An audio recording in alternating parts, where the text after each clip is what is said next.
കുറച്ചുകൂടെ ഒരു ഹൈറ്റിലേക്ക് പോയി എന്നുള്ളത് കൊണ്ടേ അത് നമുക്കൊരു കുറച്ചുകൂടെ സൗകര്യമുള്ള അടുത്ത ആഴ്ച ഒന്നുകൂടെ ഇത് ചെയ്തിട്ടെടുക്കാം ഞാൻ.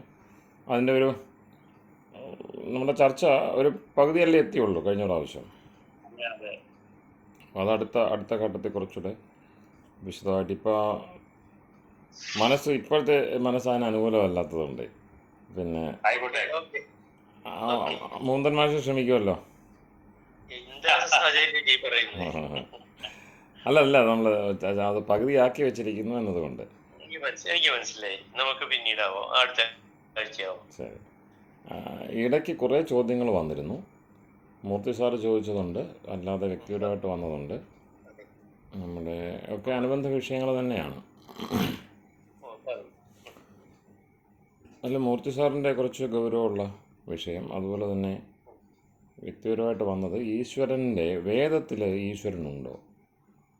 അതൊരു വലിയ ചോദ്യം. നമ്മളത് സാധാരണഗതിയിൽ നമ്മളൊക്കെ അതിനെ താണ്ടിപ്പോയതുകൊണ്ട് അത്ര ഗൗരവം എനിക്ക് ആ ഒരു വിഷയത്തിൽ ഒരു കൗതുകം തോന്നി. വേദത്തിൽ ഈശ്വരനാണോ വേദത്തിൻ്റെ പ്രതിപാദ്യ വിഷയം? വേദം നിരീശ്വരമല്ലേ? ഈ വ്യത്യസ്ത ദേവതകൾ പറയുന്നുണ്ട്, അഗ്നി, ഇന്ദ്രൻ, വരുണൻ അല്ലേ, ഇങ്ങനെ 33 ദേവതകൾ, വൈദിക ദേവതകളെന്ന് പറയുന്ന നിരുക്തത്തിലും മറ്റും ക്രമപ്പെടുത്തിയിരിക്കുന്ന ഒരു ദേവതാഗണമുണ്ട്. വേറെ ഒരു അനുബന്ധമായ മറ്റൊരു ചോദ്യം കൂടെ വന്നിരുന്നല്ലോ. പിന്നെ കുറച്ച് പക്ഷേ നിങ്ങൾക്ക് ഉത്തരം കിട്ടി എന്ന് നിങ്ങൾ പറഞ്ഞു എന്നാണെന്ന് തോന്നുന്നു പറഞ്ഞത്. അത് രണ്ടും ഒരേ തീയതിയിലായിരുന്നു. മൂർത്തി സാറിൻ്റെ ചോദ്യവും ഇതും ഒരേ തീയതിയിലായിരുന്നു. 29/1. ഗുജറാത്തിൽ നിന്നും ആശ. എനിക്കൊരു കാര്യം അറിയണമെന്നുണ്ട്. ഈശ്വരൻ, ഹിരണ്യഗർഭൻ, പ്രജാപതി ഇവർ ഒരാളാണോ? വ്യത്യാസമുണ്ടെങ്കിൽ എങ്ങനെ? അങ്ങനൊരു ചോദ്യം വന്നിരുന്നു. അതും ഇതുമൊക്കെ അനുബന്ധമാണ് ഈ ദേവതാ വിഷയത്തിലുള്ള ചോദ്യം.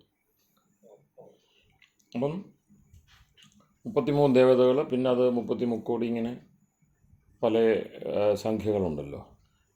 ഒപ്പം ആചാരത്തിലുണ്ട് താനും. ഇപ്പം വേദ ആയത്തം എന്ന് പറയുന്നൊരു സംസ്കൃതിയാണ് നമ്മളുടേത്. അപ്പോൾ സ്വാഭാവികമായിട്ടും നമുക്ക് ഹിന്ദു മതത്തിൽ അല്ലെങ്കിൽ ഭാരതത്തിൽ കാണുന്ന പിന്നെ വളരെ പ്രചാരത്തിലുള്ള, കൂടുതൽ ആളുകളെ പിൻപറ്റുന്ന, കൂടുതൽ ആളുകളെ നയിക്കുന്ന അത്തരം ആശയഗതികൾ, പ്രതിരൂപങ്ങൾ, വിഗ്രഹങ്ങൾ, പ്രതിമകൾ, അതുമായി ബന്ധപ്പെട്ട വിശ്വാസ സംഹിതകൾ, ഇതൊക്കെ വേദവുമായി ബന്ധപ്പെടുത്തി ചിന്തിക്കേണ്ട ഒരു ബാധ്യത വൈദികർക്ക് വരുന്നുണ്ട്. വേറെ ആർക്കും ഇത് വരുന്നില്ല. ഗണപതിയെ പിൻപറ്റുന്നവർക്ക് അത് മാത്രം ചിന്തിച്ച് അങ്ങനെ പോയാൽ മതി. ഗണപതിക്ക് ലോകമായിട്ട് എന്ത് ബന്ധമുണ്ടെന്ന് പോലും ചിന്തിക്കേണ്ട കാര്യമില്ല. അതിന് ഗാണപത്യ സമ്പ്രദായം, അത്തരം കാര്യങ്ങളും ഉണ്ട്, അതിൻ്റെ പൂജാവിധാനങ്ങളുണ്ട്, അതുതന്നെ ഏറെയുണ്ട്. എല്ലാം എടുക്കുമ്പോൾ നമ്മുടെ മൂർച്ചാർ നേരത്തെ ചോദിച്ച പോലെ ഈ ലോകമെന്ന് പറയുന്നത് ഓരോ വ്യക്തിയുടെയും ചിന്തയുടെയും വ്യാപ്തിക്കനുസരിച്ച് അതിൻ്റെ ഉള്ളടക്കം മാറും. ഓരോരുവനും ലോകമുണ്ട്. അപ്പം എല്ലാം ഇതേപോലെ ദേവതകളുടെ ലോകം. അപ്പം നമ്മളുടെ ചിന്തകൾ എത്ര അതിനനുകൂലമാകുന്നു അത്രയും ഗാണപത്യന്മാരുണ്ടാവും. ശിവസങ്കല്പത്തിന് അനുകൂലമായി ചിന്തിക്കുന്ന ആളുകൾ എത്ര കൂടുന്നു അതനുസരിച്ച് ശൈവ സമ്പ്രദായത്തിന് പിന്നെ മിഴിവും തൂക്കവും ഒക്കെ ആക്കവും ഒക്കെ ഉണ്ടാവും. അപ്പോൾ ഇതിങ്ങനെ വർദ്ധിച്ചൊരു വല്ലാത്ത അവസ്ഥ വന്നപ്പോൾ ശൈവരെ സംബന്ധിച്ച് അവർക്ക് ബാക്കി എന്തിനേയും നെഗറ്റ് ചെയ്യാം, വൈഷ്ണവരെ സംബന്ധിച്ച് ബാക്കി എന്തിനേയും നെഗറ്റ് ചെയ്യാം. ഏത് സമ്പ്രദായം എടുത്തു എന്തോ അല്ലേ, ശാക്തേയം. അപ്പോൾ നമ്മളിപ്പം പിന്നെ ആചാര്യ ശങ്കരൻ ചെയ്തു എന്ന് പറയുന്ന ഷൺമത സ്ഥാപനം എടുത്താൽ പ്രധാനപ്പെട്ട പിന്നെ പഴയ അന്ന് പ്രചാരത്തിലിരുന്ന പ്രധാനപ്പെട്ട സമ്പ്രദായങ്ങളെ 6 തിരിച്ചിട്ട്, അല്ലെങ്കിൽ 6 എന്ന ആ ഒരു ശീർഷകത്തിൽ 6 മതം അതിൽ ഉൾക്കൊള്ളിച്ചുകൊണ്ട് അദ്ദേഹം ഒരു ക്രമീകരണം നടത്തിയെന്ന് പിന്നെ പരമ്പരയായിട്ട് നമ്മൾ വിശ്വസിക്കുന്നുണ്ട്. പിന്നെ അപ്പോൾ അതിൽ സൂര്യ ആരാധനയുമായി ബന്ധപ്പെട്ട് ഏറ്റവും പ്രാഥമികമായിട്ടുള്ള ആരാധന ഒന്നാമത് വരുന്ന ഷൺമതങ്ങളിൽ ഒന്നാമത് വരുന്നത് സൗര ആരാധനയാണ്. അപ്പോൾ സൂര്യൻ, മിത്രൻ ഇങ്ങനെയുള്ള പദങ്ങൾ അത് ലോകം മുഴുവനും അതിൻ്റെ പ്രയോഗമുണ്ട്. മിത്രമതം ലോകം മുഴുവനുമുണ്ട്. ഇപ്പം നമ്മൾ ചരിത്രകാരന്മാർ പറയുന്ന അനുസരിച്ച് ഇപ്പോൾ ഡിസംബർ 25 യേശുവിൻ്റെ അല്ലെ ക്രിസ്തുവിൻ്റെ പിന്നെ ദിനം എന്ന മട്ടിൽ സ്ഥിരീകരിക്കുന്നതും ഒക്കെ ഈ മിത്രമതവുമായി ബന്ധപ്പെട്ടാണ്. മിത്രൻ്റെ അതാത് ഇപ്പോൾ ക്രൈസ്തവ വിശ്വാസം നിലനിൽക്കുന്ന ആ സ്ഥലങ്ങളിൽ മിത്ര ദേവതയുടെ ജന്മദിനമായിട്ടാണ്, അല്ലെങ്കിൽ മിത്രനുമായി ബന്ധപ്പെട്ട പ്രധാന ദിനമായിട്ടാണ് ഡിസംബർ 25 വെച്ചിരിക്കുന്നത്. അപ്പം ഇങ്ങനെ വളരെ വ്യാപകമായിട്ട് ഈ സൗര മതത്തിന് ആരാധന ഒരു വലിയ ആരാധനാ കേന്ദ്രങ്ങളുണ്ട്. ഈജിപ്തുണ്ട്, അങ്ങനെ വ്യത്യസ്ത സ്ഥലങ്ങളിലുണ്ട്. അപ്പം പ്രധാനപ്പെട്ട ആദ്യമായി പരിഗണിക്കേണ്ട സമ്പ്രദായങ്ങളിലൊന്നാണ് സൗര സമ്പ്രദായം. അപ്പോൾ നമ്മൾ രാവിലെ എഴുന്നേറ്റ് ഗായത്രിയും മറ്റും ജപിക്കുന്ന സമയത്ത് തർപ്പണം ചെയ്യുമ്പോൾ സൂര്യനെ മുൻനിർത്തിക്കൊണ്ടാണ്. അതുപോലെ തന്നെ മറ്റ് വൈദിക ആരാധനാ സമ്പ്രദായങ്ങളിലാവട്ടെ, സംസ്കാര വിധിയിൽ അതിൻ്റെ നടപടിക്രമങ്ങളിലാവട്ടെ, സൂര്യസ്യ ആവൃതമന്വാവർത്ത എന്ന് പറയുന്ന ഒരു ഇതാണ്. സൂര്യൻ്റെ സഞ്ചാരത്തെ, സൂര്യൻ്റെ പഥത്തെ നീ ചുറ്റുന്നു എന്ന് ബ്രഹ്മചാരിയെ ഉപദേശിക്കുന്നു ഉപനയനാദി കർമ്മങ്ങളുടെ സമയത്ത്. അപ്പോൾ അങ്ങനെ വളരെ പ്രധാനപ്പെട്ട ഒരു സ്ഥാനം വൈദികത്തിലും ഈ സൂര്യനുണ്ട്. പിന്നെ അത് കഴിഞ്ഞാൽ പിന്നെ വരുന്നത് വൈഷ്ണവമാണ്, ഏറ്റവും വ്യാപകമായിട്ട് കാണുന്നത്. ഇന്നിപ്പം നമ്മൾ ഹിന്ദുമതത്തെ നോക്കുമ്പോൾ ഹിന്ദു ധർമ്മവിശ്വാസികൾ ഭാരതത്തിനകത്താകട്ടെ പുറത്താകട്ടെ, ഇപ്പം അങ്കൂർവാത്ത് തുടങ്ങിയുള്ള പുറത്തുള്ള ക്ഷേത്രങ്ങൾ എല്ലായിടത്തും നോക്കുമ്പോൾ 70% മേൽ ഹൈന്ദവ വിശ്വാസം ബന്ധപ്പെട്ട് നിൽക്കുന്നത് വിഷ്ണുവുമായിട്ടാണ്. വിഷ്ണുവിൻ്റെ മൂർത്തികൾ, വിഷ്ണുവിൻ്റെ അവതാരങ്ങൾ, പിന്നെ ഇതുമായി ബന്ധമില്ലാത്ത ഒരു ദേശവും ഭാരതത്തിലില്ല എന്ന് പറയേണ്ടി വരും. അത്ര വ്യാപകമായിട്ട് ഇന്നത്തെ ഹിന്ദുമതത്തെ, ഹിന്ദു വിശ്വാസത്തെ വ്യത്യസ്ത രൂപത്തിൽ പ്രതിനിധാനം ചെയ്യുന്ന, അതിന് ഏറ്റവും പങ്ക് മൂർത്തി രൂപത്തിൽ. കാരണം സൂര്യനെ സംബന്ധിച്ച് ഇപ്പോൾ കൊണാർക്ക് തുടങ്ങിയുള്ള അത്തരം സങ്കേതങ്ങൾ, സൂര്യസങ്കേതങ്ങൾ ഉണ്ടെങ്കിൽ അത്രയും വ്യാപകമല്ല. ഇത് ഏത് മൂർത്തി എടുത്താലും, വാമനമൂർത്തി എടുത്താലും നരസിംഹമൂർത്തി എടുത്താലും, ഈ നരസിംഹമൂർത്തി ഞാൻ ഒരു ഗവേഷണത്തിൻ്റെ ഭാഗമായിട്ട് നരസിംഹമൂർത്തി എന്നത് നമ്മൾ ഈ മാപ്പിംഗ് സമ്പ്രദായം അനുസരിച്ചൊന്ന് ജിയോ മാപ്പ് ചെയ്ത് നോക്കിയപ്പോൾ ഇന്ത്യയിൽ ഒരു സ്ഥലവുമില്ല നരസിംഹ ക്ഷേത്രങ്ങളില്ലാത്ത. ആധുനിക കാലത്തും നമ്മളുടെ ഇവിടെ നരസിംഹ പൂജ കുറഞ്ഞു. പക്ഷേ പ്രധാനപ്പെട്ട പല ക്ഷേത്രങ്ങളും നരസിംഹ ക്ഷേത്രങ്ങളായിരുന്നു. ഇപ്പോഴും അവിടെ പരിശോധിച്ച് കഴിഞ്ഞാൽ മൂലവിഗ്രഹം നരസിംഹത്തിൻ്റേതായിരിക്കും. വളരെ പ്രധാനപ്പെട്ട, അത് പറയുമ്പോൾ നമുക്ക് അതിശയം തോന്നും. അത് ചിലപ്പം വിവാഹത്തിലേക്ക് പോകുന്നുണ്ട്, പലരുടെയും മനസ്സ് വിഷമിക്കാൻ വഴിയുള്ളതുകൊണ്ട് പറയുന്നില്ല. പിന്നെ സരസ്വതി ക്ഷേത്രങ്ങൾ പോലെയുള്ള അത്തരം സ്ഥാനങ്ങൾ പോലും നരസിംഹ ക്ഷേത്രങ്ങളായിരുന്നു. അപ്പോൾ അവിടെ ഉഗ്രപൂജയും മറ്റും അത്തരം അവിടെ മൂലമന്ത്രത്തിനുമൊക്കെ പ്രത്യേകതകൾ ഉണ്ട്. അപ്പോൾ എന്തായാലും നരസിംഹത്തിൻ്റെ അതിവ്യാപകമായിട്ടുള്ള ഒരു വിന്യാസം നമുക്ക് ഭാരതം കാണാൻ കഴിയും. ത്രിവിക്രമ ക്ഷേത്രങ്ങൾ, വാമനമൂർത്തി ക്ഷേത്രങ്ങൾ, ഇങ്ങനെ ഏത് നില നോക്കിയാലും എവിടെയും ആൾവാർമാർ പാടിയ നമ്മുടെ 108 തിരുപ്പതികൾ, ഇതെല്ലാം ആദ്യ സങ്കേതങ്ങളിൽ വരുന്ന ഒരു 2500 വർഷം മുമ്പ് തൊട്ട് നമുക്ക് ഇതിൻ്റെ എല്ലാം വിന്യാസവും മറ്റും നമുക്ക് ശാസനങ്ങളിലൂടെ ആവട്ടെ, മറ്റ് പരാമർശങ്ങളിലൂടെ, അതുപോലെ വിഗ്രഹങ്ങളിലൂടെ ഒക്കെ നമുക്ക് കാണാൻ കഴിയും. പലരും ധരിച്ചു വച്ചിരിക്കുന്നത് ഇപ്പം സിന്ധു സഭ്യതയിൽ, പിന്നെ ഇടയ്ക്ക് ഞാൻ ഗ്യാപ്പ് തരാൻ സംശയം വരികയാണെങ്കിൽ, അല്ലെങ്കിൽ എന്തെങ്കിലും ക്ലാരിറ്റി വേണ്ടിടത്ത് ചോദിക്കാവേ. പിന്നെ ഇത്തിരി ചില കാട് കയറുന്നതായിട്ട് തോന്നും, പക്ഷേ അങ്ങനെയല്ല, നമുക്ക് തിരിച്ചു വരാം. അപ്പോൾ ഈ സിന്ധു നാഗരികത എന്ന് പറയുന്ന നമുക്ക് കിട്ടിയിരിക്കുന്ന ചരിത്രപരമായിട്ട് ഏറ്റവും പഴയതെന്ന് നമുക്ക് കാണാൻ കഴിയുന്ന പരിഷ്കൃതിയുടെ ഒരാടരുണ്ടല്ലോ. അത് ആദ്യം പിന്നെ ഹാരപ്പയിലും മോഹൻജദാരോയിലും ഇന്നത്തെ രാജസ്ഥാനോട് ചേർന്ന് കിടക്കുന്ന സിന്ധ് അല്ലെങ്കിൽ പാകിസ്ഥാൻ പ്രവിശ്യകൾ, അവിടെയാണ് ഈ പറയുന്ന ഇന്നിപ്പോൾ ആ സ്ഥാനങ്ങളൊക്കെ പോയിരിക്കുന്നത്. അങ്ങനെ 1-2 സ്ഥലത്ത് തുടങ്ങിയെങ്കിലും അത് ഗുജറാത്തിലേക്ക് വന്ന് താഴോട്ട് വന്ന് മൈസൂർ വരെ എത്തി. ഇപ്പോൾ നമ്മളുടെ താഴത്തെ നദികൾ, നമ്മുടെ തൊട്ടടുത്തുള്ള താമ്രവർണ്ണി വരെ എത്തി. പിന്നെ താമ്രവർണ്ണിയുണ്ട്, വൈഗയുണ്ട്, ഇവിടെയെല്ലാം പിന്നെ ശിവകല. അപ്പോൾ ഈ സ്ഥാനങ്ങളൊക്കെ എടുത്ത് നോക്കുമ്പോൾ ഒരേ മട്ടിലുള്ള സംസ്കാര ബിംബങ്ങൾ കാണുകയാണ്. ഇതങ്ങ് പോയിട്ട് മെഹ്റഗട്ട് പുറത്തോട്ട് പോയിട്ട് പിന്നെ കാസ്പിയൻ കടലും താണ്ടി അങ്ങനെ സൈബീരിയയിലേക്ക് പോകുന്ന ഒരു കാഴ്ചയാണ്. ഒരേ സംസ്കാരത്തിൻ്റെ ഒരു സൂത്രം, ഒരു ത്രെഡ് അങ്ങനെ വ്യാപിച്ചു പോവുകയാണ്. കാലവും മാറുകയാണ്. ഇപ്പോൾ ഏതാണ്ട് 12,000 വർഷത്തിനപ്പുറത്തേക്കുള്ള തെളിവുകൾ കിട്ടിയിരിക്കുന്നു. ഒരു 3500 വരെ പോയിരുന്ന, അല്ലെങ്കിൽ 4000 വരെ പോയിരുന്നൊക്കെ കടന്നങ്ങനെ പോവുകയാണ്.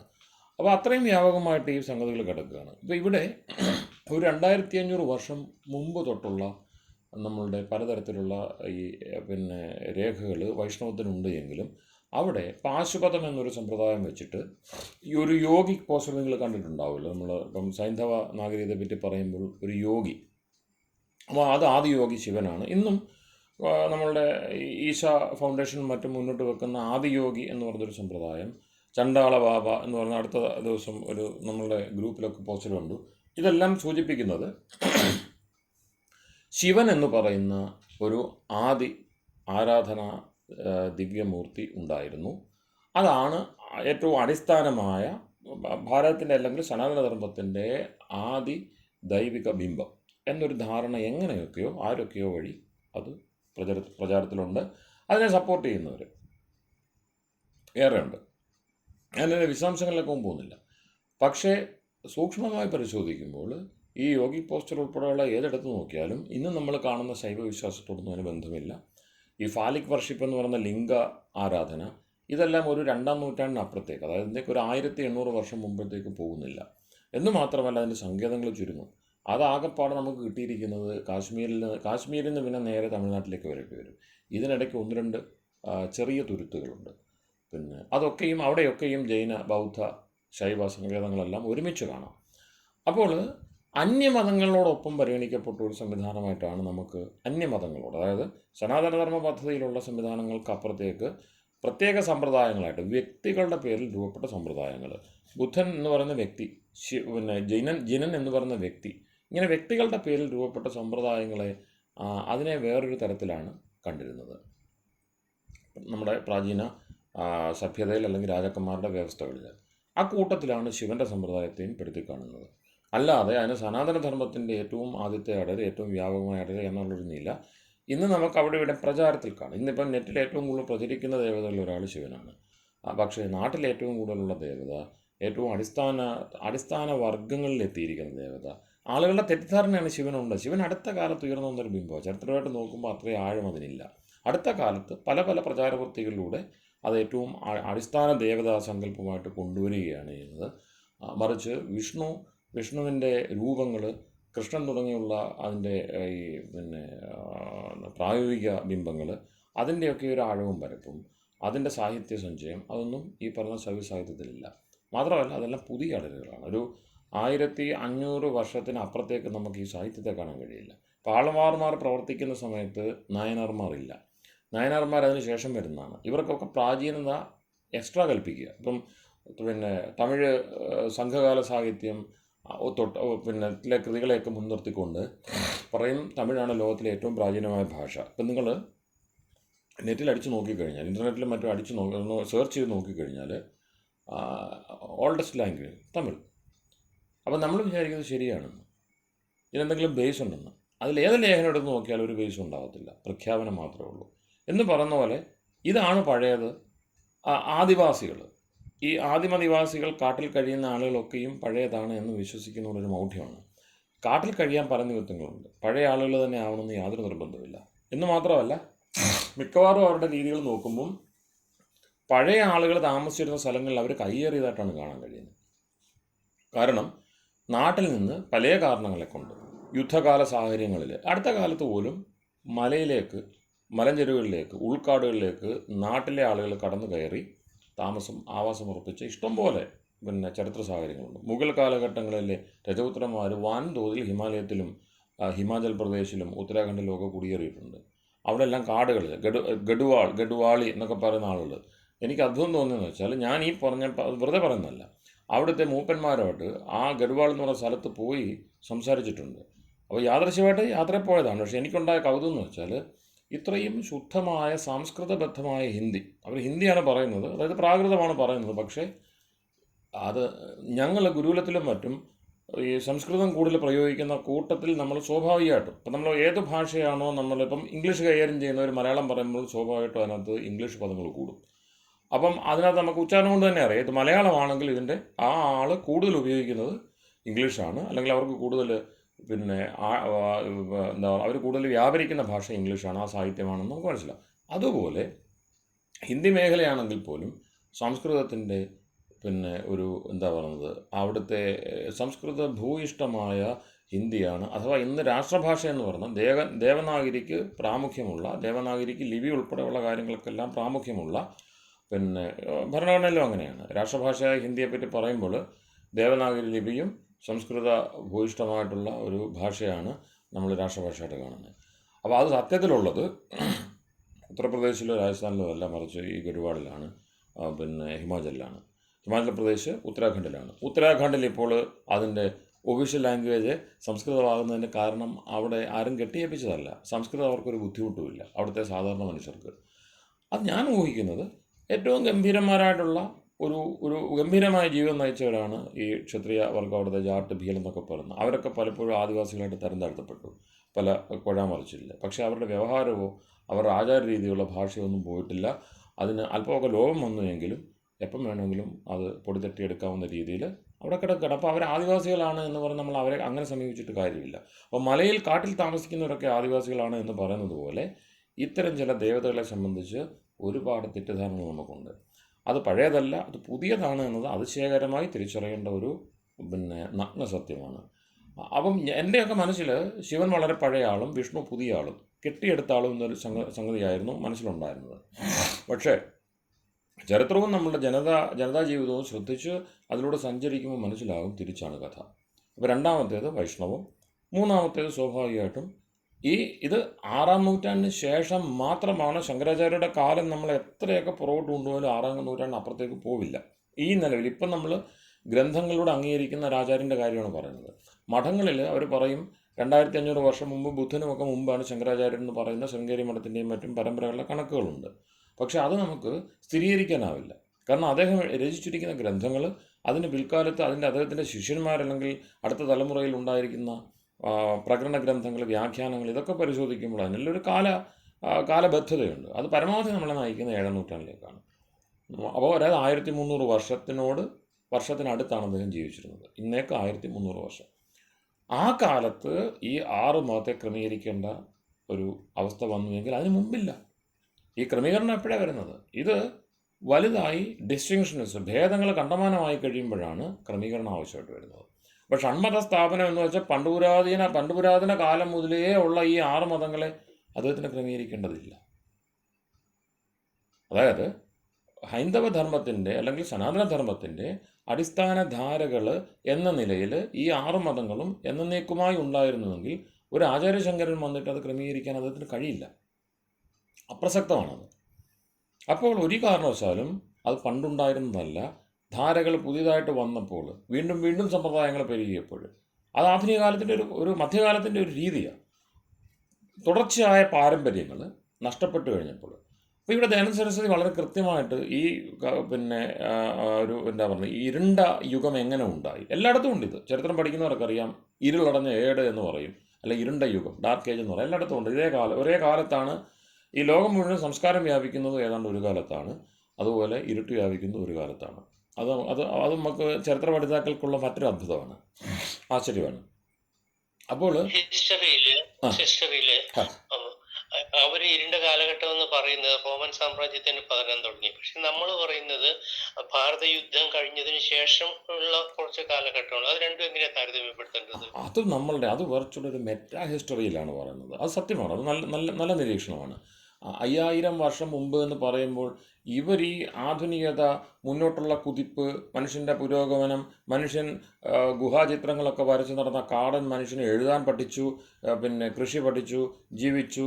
5000 വർഷം മുമ്പ് സംസ്കാരം ആരംഭിച്ചു, അല്ലേ? അവിടെ തൊട്ട് ചരിത്രം ആരംഭിച്ചു.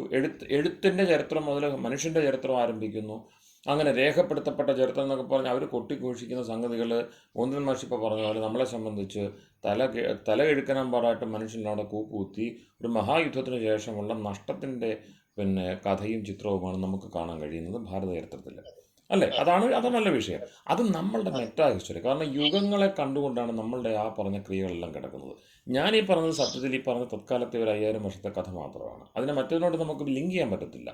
അവിടെ ഈ പറയുന്ന 5000 വർഷത്തെ എന്നുള്ള ഈ തലകിഴുക്കനമ്പാടായതിനു ശേഷമുള്ള കലികാല ചരിത്രമുണ്ടല്ലോ, മഹാഭാരതം വരെ ഉള്ളത് ആര്യൻ ചരിത്രമാണ്. എന്നുവെച്ചാൽ മനുഷ്യർ ശ്രേഷ്ഠന്മാരായിട്ട് ഉപാസനാമൂർത്തി പലതില്ലാതെ ഈശ്വരനെ സമർപ്പിച്ച്. ദയാനന്ദൻ്റെ വളരെ കൃത്യമായൊരു നിരീക്ഷണമുണ്ട്. എനിക്കാദ്യം മനസ്സിലായിട്ടില്ല.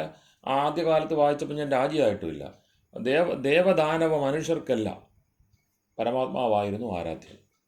ഈ മനുഷ്യൻ്റെ സ്വാഭാവികമായ ഗതി, അതായത് ഇപ്പം നമ്മൾ ജ്യോതിഷത്തിൽ പറയത്തില്ലയോ, മനുഷ്യഗണമുണ്ട്, ദേവഗണമുണ്ട്, അസുരഗണമുണ്ട്. നക്ഷത്രങ്ങളെ അങ്ങനെ തിരിക്കാറുണ്ടല്ലോ.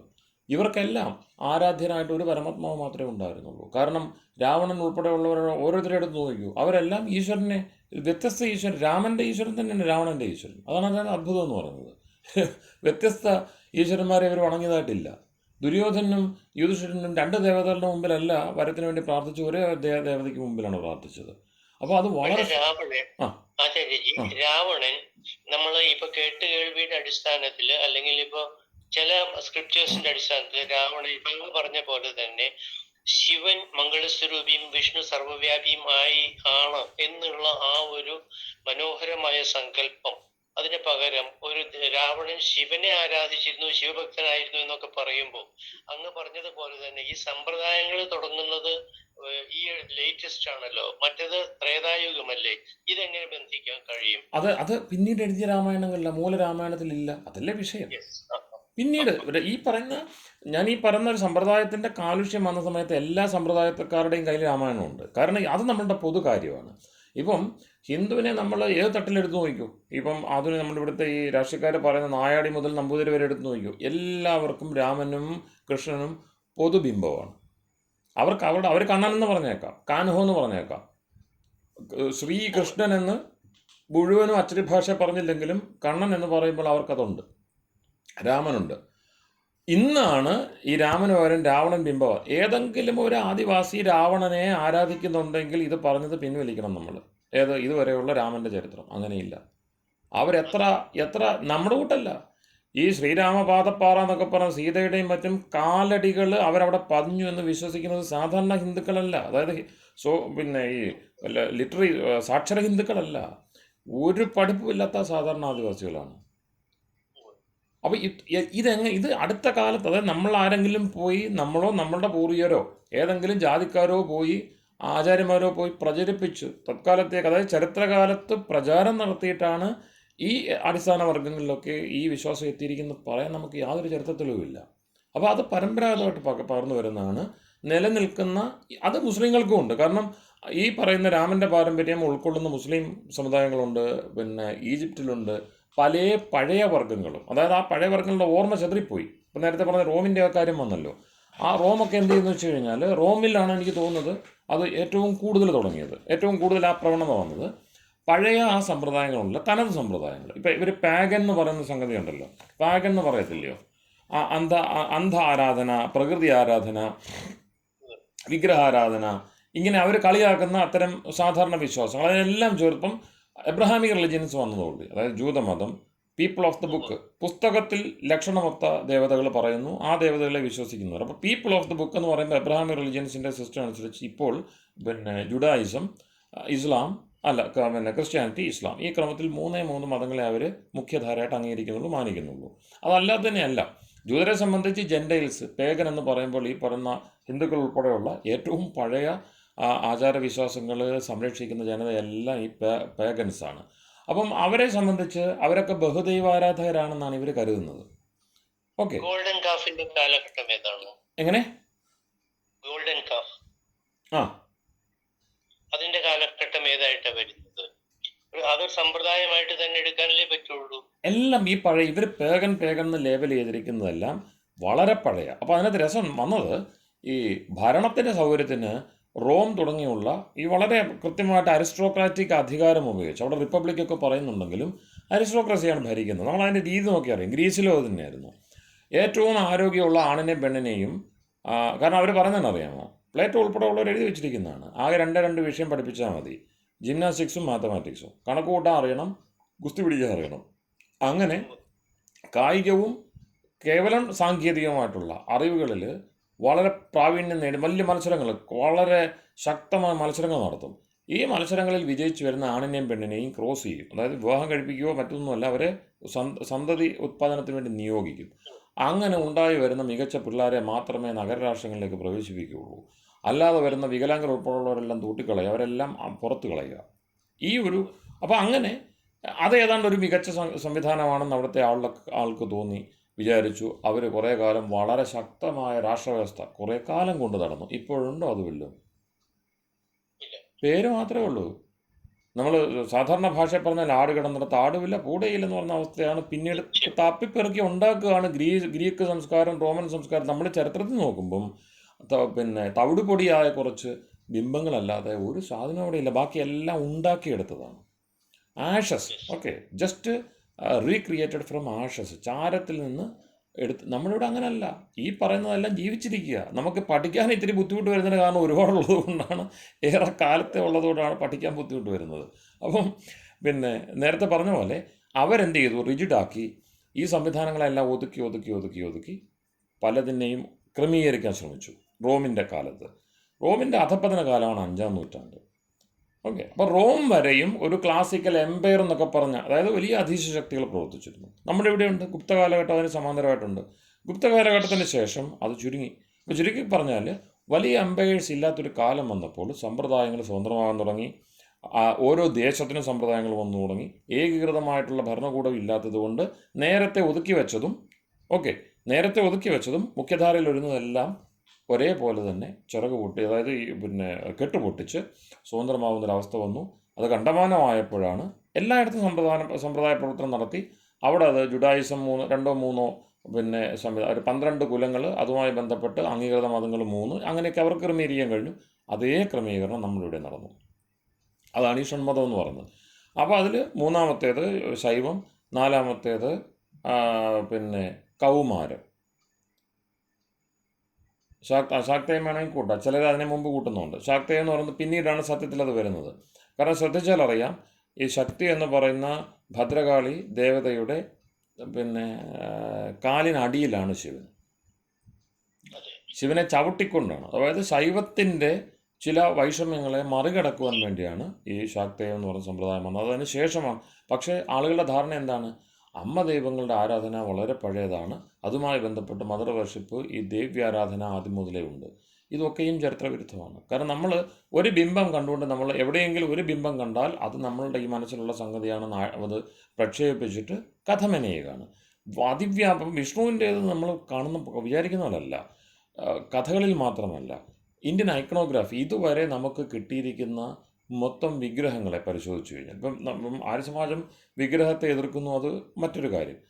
ഈശ്വരനെ വിഗ്രഹമാക്കുന്നത് പോലെ അല്ല ഈ വിഷ്ണുവിൻ്റെ വിഗ്രഹങ്ങൾ എന്ന് പറഞ്ഞാൽ. വിഷ്ണുവിൻ്റെ വിഗ്രഹങ്ങൾ രാജബിംബങ്ങളായിരുന്നു. ഇപ്പം നമ്മൾ അവിടെയും ഇവിടെ വിളംബരങ്ങളും മറ്റും ചെയ്യുന്ന സമയത്ത് പിന്നെ രാജാവ്, രാജമുദ്രകൾ, അതുപോലെ തന്നെ ഗവൺമെൻറ്റിൻ്റെ മറ്റു തരത്തിലുള്ള ചക്രങ്ങളും മറ്റും ഇങ്ങനെയൊക്കെ ചെയ്യുന്നത് പോലെ എല്ലാ നാടുകളിലും രാജസ്ഥാനങ്ങളാണ് ഈ വൈഷ്ണവ ക്ഷേത്രങ്ങളായിട്ട് കാണുന്നത്. അവിടുന്ന് കിട്ടിയിരിക്കുന്ന ഐക്കൺസ്, വിഗ്രഹങ്ങൾ, ഇതിനെല്ലാം ഓരോരോ കാലത്തിൻ്റെ ഏകീകൃത മുദ്രകളുണ്ട്. സത്യത്തിൽ ഈ വൈഷ്ണവ ബിംബങ്ങൾ ഉണ്ടാക്കുന്ന രീതി നിന്നതോടുകൂടിയാണ് നമ്മൾക്ക് മൊത്തം ഒരു ചെതറൽ വന്നത്. കാരണം പിന്നീട് കാണുന്നതെല്ലാം ലോക്കലൈസ് ചെയ്ത സാധനമാണ്. ഇപ്പോൾ കടീഹസ്ത വിഗ്രഹം തുടങ്ങിയുള്ള ചതുർബാഹു വിഷ്ണു വിഗ്രഹങ്ങൾ ഈ നമ്മളുടെ ഏറ്റവും ഉൾഗ്രാമങ്ങളിൽ വരെ ഇപ്പോഴും കിടപ്പുണ്ട്. ഇപ്പോൾ ഞങ്ങളുടെയൊക്കെ ഈ തൊട്ടടുത്ത് ചെങ്ങന്നൂരിനൊക്കെ ഉള്ള ചുറ്റുമുള്ള സ്ഥലങ്ങളെന്ന് വെച്ച് കഴിഞ്ഞാൽ അതെല്ലാം തിരുപ്പതികളായിട്ടാണ് പറയുന്നത്. 5 തിരുപ്പതികളാണ് ചെങ്ങന്നൂരിന് ചുറ്റുമുള്ളത്. അത് ദിവ്യദേശങ്ങളാണ്. ഇത് പിന്നെ ഈ ദേശങ്ങളെയൊക്കെയും നമ്മുടെ പിന്നെ നമ്മാഴ്വാർ തുടങ്ങിയുള്ള ആൾവാർ സന്യാസിമാർ പാടിപ്പുകഴ്ത്തിയിരിക്കുന്നതാണ്. ആറന്മുള, പിന്നെ തൃക്കൊടിത്താനം, തൃച്ചിറ്റാറ്റ്. അപ്പോൾ ഇങ്ങനെ പോവാം. ഇത് കേരളത്തിലുടനീളമുണ്ട്. തമിഴ്നാട്ടിൻ്റെ ഏറ്റവും ഉള്ളിലുള്ള സ്ഥലങ്ങൾ വരെ ഈ ഒരു സംഗതി, ഇതിൻ്റെ ഒരു മാതൃക കാണാൻ കഴിയും. അപ്പോൾ ഇത് അത്രയും ആഴത്തിൽ വിന്യസിച്ചിട്ടുണ്ട്. അവിടെയൊക്കെയും ഏകീകൃത രൂപം അങ്ങനെ വന്നു. ഈ ചതുർബാഹു വിഗ്രഹങ്ങൾ നമുക്ക് അങ്ങ് പിന്നെ ഹിമാലയത്തിൽ കാണാം, ഇവിടെയും കാണാം. അത്ര ഏകീകൃത രൂപങ്ങൾ വേറൊരു ദേവതാ സമ്പ്രദായത്തിനുമില്ല. അതിലെല്ലാം ഭേദങ്ങൾ വരുന്നു. ഞാനത് പറഞ്ഞതേ ഉള്ളൂ. ചതുർബാഹു വിഷ്ണു അങ്ങ് കൃത്യമായി പറഞ്ഞതുപോലെ തന്നെ ഒരു രാഷ്ട്രത്തിന്റെ വിളംബരവും അതിന്റെ ഭരണക്രമവും അതുപോലെ ആ ശംഖ്, ചക്രം, ഗദ, പത്മം അതിന്റെ ശുചിത്വത്തോടു കൂടിയുള്ള അഭിവൃദ്ധിയും ഈ സങ്കല്പത്തിന് പറ്റുമെന്നല്ലാതെ ഇപ്പൊ തമിഴ്നാട്ടില് ശൈവ വൈഷ്ണവ രാജാക്കന്മാരുണ്ടായിരുന്നപ്പോ ഇതിന്റെ പേരിൽ നടന്നിരിക്കുന്ന ബ്ലഡ് ഷെഡ് സാധാരണ മറ്റൊരിടത്തുണ്ടായിരിക്കാൻ വഴിയില്ല. ശരിയല്ലേ? എല്ലായിടത്തും നല്ല 1-2 സ്ഥലങ്ങളിൽ മാത്രമേ ഉണ്ടായിരുന്നുള്ളൂ. 1-2 സ്ഥലങ്ങളിൽ മാത്രം. അതുകൊണ്ടാണ് 70% ഇപ്പോഴും വൈഷ്ണവരാണെന്ന് പറയാൻ കാരണം. ഹിന്ദുക്കളിൽ 70% ഇപ്പോഴും തർക്കമില്ലാത്ത വൈഷ്ണവരാണ്. വൈഷ്ണവരെന്ന് ഇവിടെ പറയുമ്പോൾ അങ്ങ് പറഞ്ഞ പോലെ വൈഷ്ണവരെന്ന് പറയുമ്പോൾ വൈദികരെന്നാണ് ഞാൻ ഉദ്ദേശിച്ചത്. വൈദികരെന്നാണ് ഉദ്ദേശിച്ചത്. അതെ, അല്ല, ഒരു 2500 വർഷത്തിന് ഇപ്പുറത്തേക്കല്ലേ അത് ചിന്തിക്കാൻ കഴിയൂ. കാരണം നദസ്യ പ്രതിമ അസ്ഥി എന്ന് നമ്മൾ മനസ്സിലാക്കി വന്നിരിക്കുന്ന സ്വാഭാവികമായിട്ട് ആ ചോദ്യം വരുമെന്നറിയാം. എന്താ അല്ല, സ്വാഭാവികമായിട്ട് ആ ചോദ്യം വരുമെന്നറിയാം. പിന്നെ ഞാൻ പ്രതീക്ഷിച്ചാണ് അവിടെ ഒരു വിഷയമുള്ളത്. 5000 വർഷം മുമ്പ് നമ്മൾ വൈദിക ധർമ്മത്തിൻ്റെ മൂർത്തിയായിട്ട് അതിൻ്റെ വലിയൊരു പ്രതിഷ്ഠാപകനും സ്വയം ഒരു അനുഷ്ഠാതാവും അതുപോലെ പ്രതിഷ്ഠാപകനുമായിട്ട് കാണുന്ന ശ്രീകൃഷ്ണനെ പരമാത്മാവെന്ന് ഇസ്കോൺകാർ വിളിക്കുന്നു, അല്ലെങ്കിൽ അതുപോലെ സമ്പ്രദായങ്ങൾ വിളിക്കുന്നുവെങ്കിലും വൈദികരും അംഗീകരിക്കുന്നില്ലേ? ശ്രീകൃഷ്ണനെ നമ്മൾ അംഗീകരിക്കുന്നുണ്ട്. ശ്രീകൃഷ്ണൻ പ്രചരിപ്പിച്ച ധർമ്മത്തിൻ്റെ വ്യത്യാസം ഈശ്വരൻ നമ്മോടൊപ്പമുണ്ട്. ഈശ്വരൻ യജ്ഞപുരുഷനാണ്.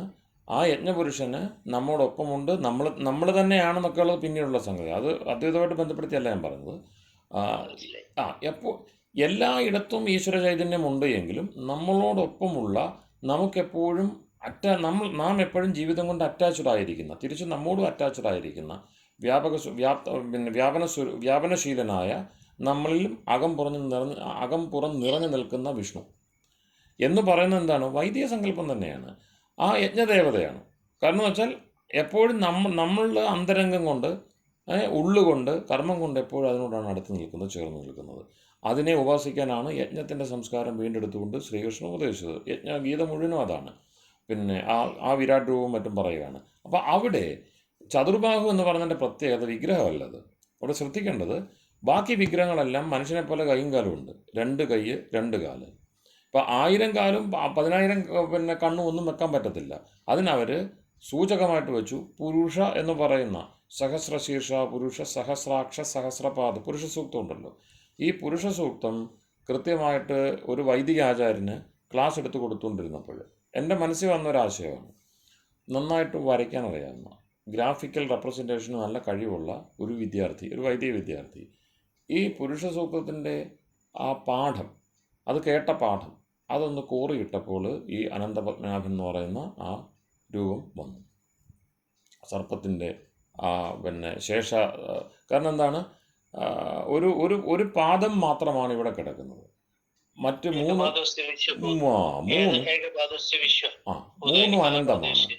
ബാക്കി ഇപ്പം നമ്മളിപ്പം ഒരുപാട് ഇപ്പം ആർഷനാഥം ഉൾപ്പെടെയുള്ളതിലൊക്കെ നമ്മൾ കണ്ടിട്ടുണ്ട്. ഇപ്പം വൈദിക ഗണപതി, ഇങ്ങനെ ഇതര ദേവതകളുടെയൊക്കെയും വൈദികത്വം പറയുന്ന, ഘോഷിക്കുന്ന വലിയ ലേഖനങ്ങൾ നിങ്ങൾ കണ്ടിട്ടുണ്ടാവുമല്ലോ, വായനകൾ.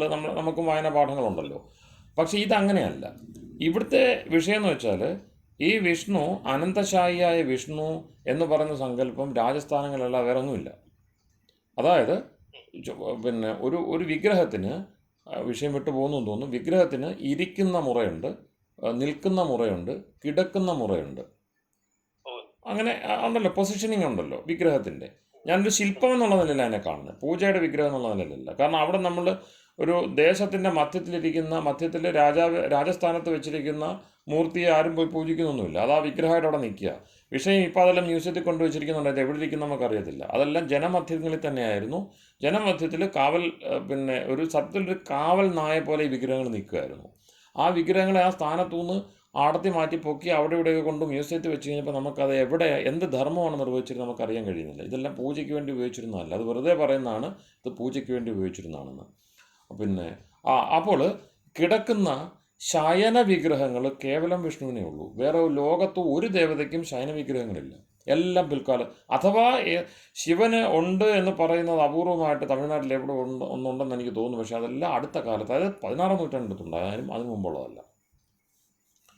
പ്രാചീന ശയന വിഗ്രഹങ്ങളൊക്കെയും വിഷ്ണുവിൻ്റെയാണ്. അത് വേറൊന്നുമല്ല, വിഷ്ണുവിൻ്റെ മികവല്ല.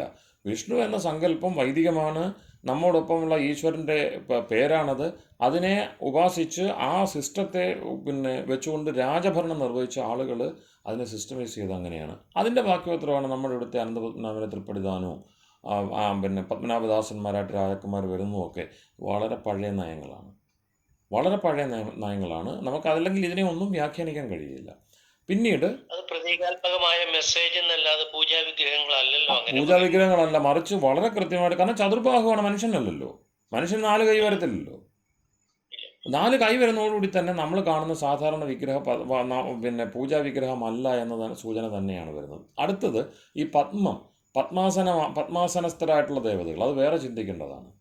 ഈ ഒരു ദേവതയ്ക്ക് വൈദികത്വമുണ്ടോ, ഒരു ദേവതയ്ക്ക് പാരമ്പര്യത്തിൽ ആഴമുണ്ടോ, നമ്മളുടെ പരമ്പര, അതായത് എല്ലാ പരമ്പരകളും, ഞാൻ ഉദ്ദേശിക്കുന്നത് കേവലം മുകൾത്തട്ടിലുള്ളവരെയല്ല, താഴെ തട്ടിലുള്ള അടിസ്ഥാന വർഗം മുതലും മുകൾത്തട്ടിലുള്ള, അത് മുകൾത്തട്ടെന്നൊക്കെ തിരിക്കാമെന്ന് എനിക്കറിയത്തില്ല, എന്തായാലും നമ്മളുടെ സമഗ്ര പരമ്പര, അവർക്കെല്ലാം സ്വീകാര്യമായിരുന്ന രൂപങ്ങളെ ചിന്തിക്കുമ്പോൾ ഈ പത്മം എന്ന് പറയുന്നത് അത് ബുദ്ധിപൂർവ്വമാണ്. ഈ താമര BJPയുടെ അടയാളമായിട്ട് കണ്ടെത്തിയ ആളുകളുണ്ടല്ലോ, അത് വളരെ ബുദ്ധിപൂർവ്വം ചെയ്തു. കാരണം ഏറ്റവും വ്യാപകമായിട്ട് നമ്മൾ കാണുന്ന ബിംബമാണ് ഈ താമര, പത്മം എന്ന് പറയുന്നത്. അപ്പോൾ പത്മാസനസ്ഥയായ ദേവി, പത്മാസനസ്ഥനായ ദേവൻ, ബ്രഹ്മ, സരസ്വതി, ഇതൊക്കെ നോക്കിയാൽ ഇത് മുഴുവനും വൈദികമാണ്. അപ്പോൾ പത്മം എന്ന് പത്മനാഭൻ എന്ന സങ്കല്പം ഈ പത്മവുമായിട്ട് ലിങ്ക് ചെയ്യുന്നതോടുകൂടി എന്തായി? ഇത് പ്രപഞ്ചതത്വമായി, ബുദ്ധിയായി. ബുദ്ധിയുടെ പിന്നെ വികസിതമായ ബുദ്ധിക്കാണ് ഈ പത്മം എന്ന് പറയുന്നത്. അപ്പോൾ ഇതെല്ലാം യോഗശാസ്ത്രമായിട്ട് ബന്ധപ്പെടുന്നു, നമ്മളുടെ മറ്റ് സാങ്കേതിക പരാമർശം. പ്രപഞ്ചം പത്മമാണെന്ന് പറഞ്ഞ് പ്രതിരൂപം തന്നെയാണ്, തർക്കം എന്താ ഉള്ളത്? പക്ഷേ 1000, 1008, 108 എന്നൊക്കെ പറയുമ്പോൾ അവരുദ്ദേശിക്കുന്നത് എന്താണ്? ശക്യതകളാണ്. അസംഖ്യം എന്നർത്ഥം. പിന്നെ നമുക്ക് അത്രയും വളരാനുള്ള ശക്യതകളുണ്ട്. പറയുന്നുണ്ട്, ഉപനിഷത്തിന്റെ ഭാഷയിൽ പറഞ്ഞാൽ വിഭവത്യേഷ ആത്മ. സൃഷ്ടിയാണോ ചിന്തയാണോ? രണ്ടുമുണ്ട്. കാരണം ചിന്തയിൽ നിന്നാണ് സൃഷ്ടി വരുന്നത്. സൃഷ്ടിക്ക് ശേഷം ചിന്തയല്ല, ചിന്തയ്ക്ക് ശേഷം സൃഷ്ടിയാണ്. മഹത്ത് എന്ന് പറയുന്നത് ബുദ്ധിയാണ്. ബുദ്ധിയിൽ നിന്നാണ് ഇതര ഭൂതങ്ങളുടെ എല്ലാം സൃഷ്ടി ഉണ്ടാകുന്ന സാഖ്യ ദർശനം അനുസരിച്ച് കൂടി.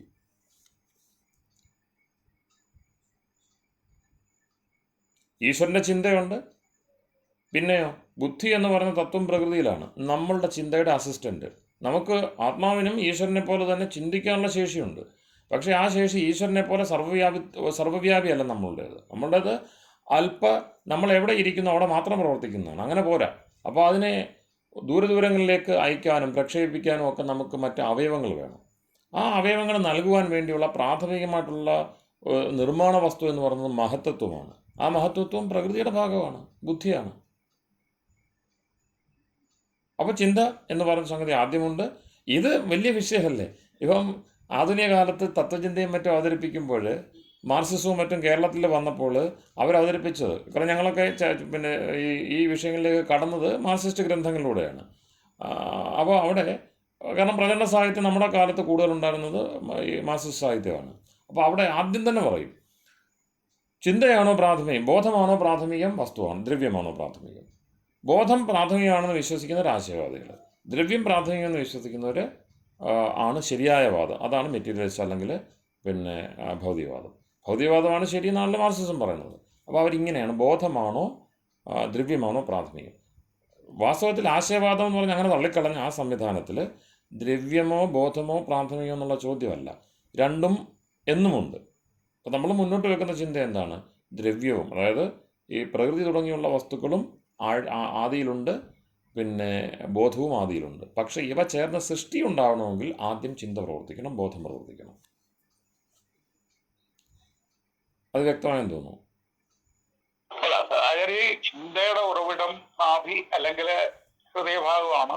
അവിടെ നിന്നാണ് ഈ താമര വരുന്നത്. അപ്പൊ ചിന്തയിൽ ഇങ്ങ് വന്നിട്ട് അതിന്റെ മധ്യത്തില് ഈശ്വരൻ എന്ന് സങ്കല്പിക്കുമ്പോൾ ആ ധാരാളം ചിന്തകളിൽ നിന്ന് ഈശ്വരൻ ഉണ്ടായിട്ട് ഈശ്വരനാണ് പിന്നീട് ഈ ലോകം പിന്നെ ഇതിനകത്ത് പറയുന്നത് നാമരൂപ ഭേദങ്ങള് ഇങ്ങനെ വന്നിട്ട് പ്രപഞ്ചം ഉണ്ടാകുന്നതെന്നല്ലേ എന്റെ ഒരു വ്യാഖ്യാനം. എനിക്കറിയില്ല.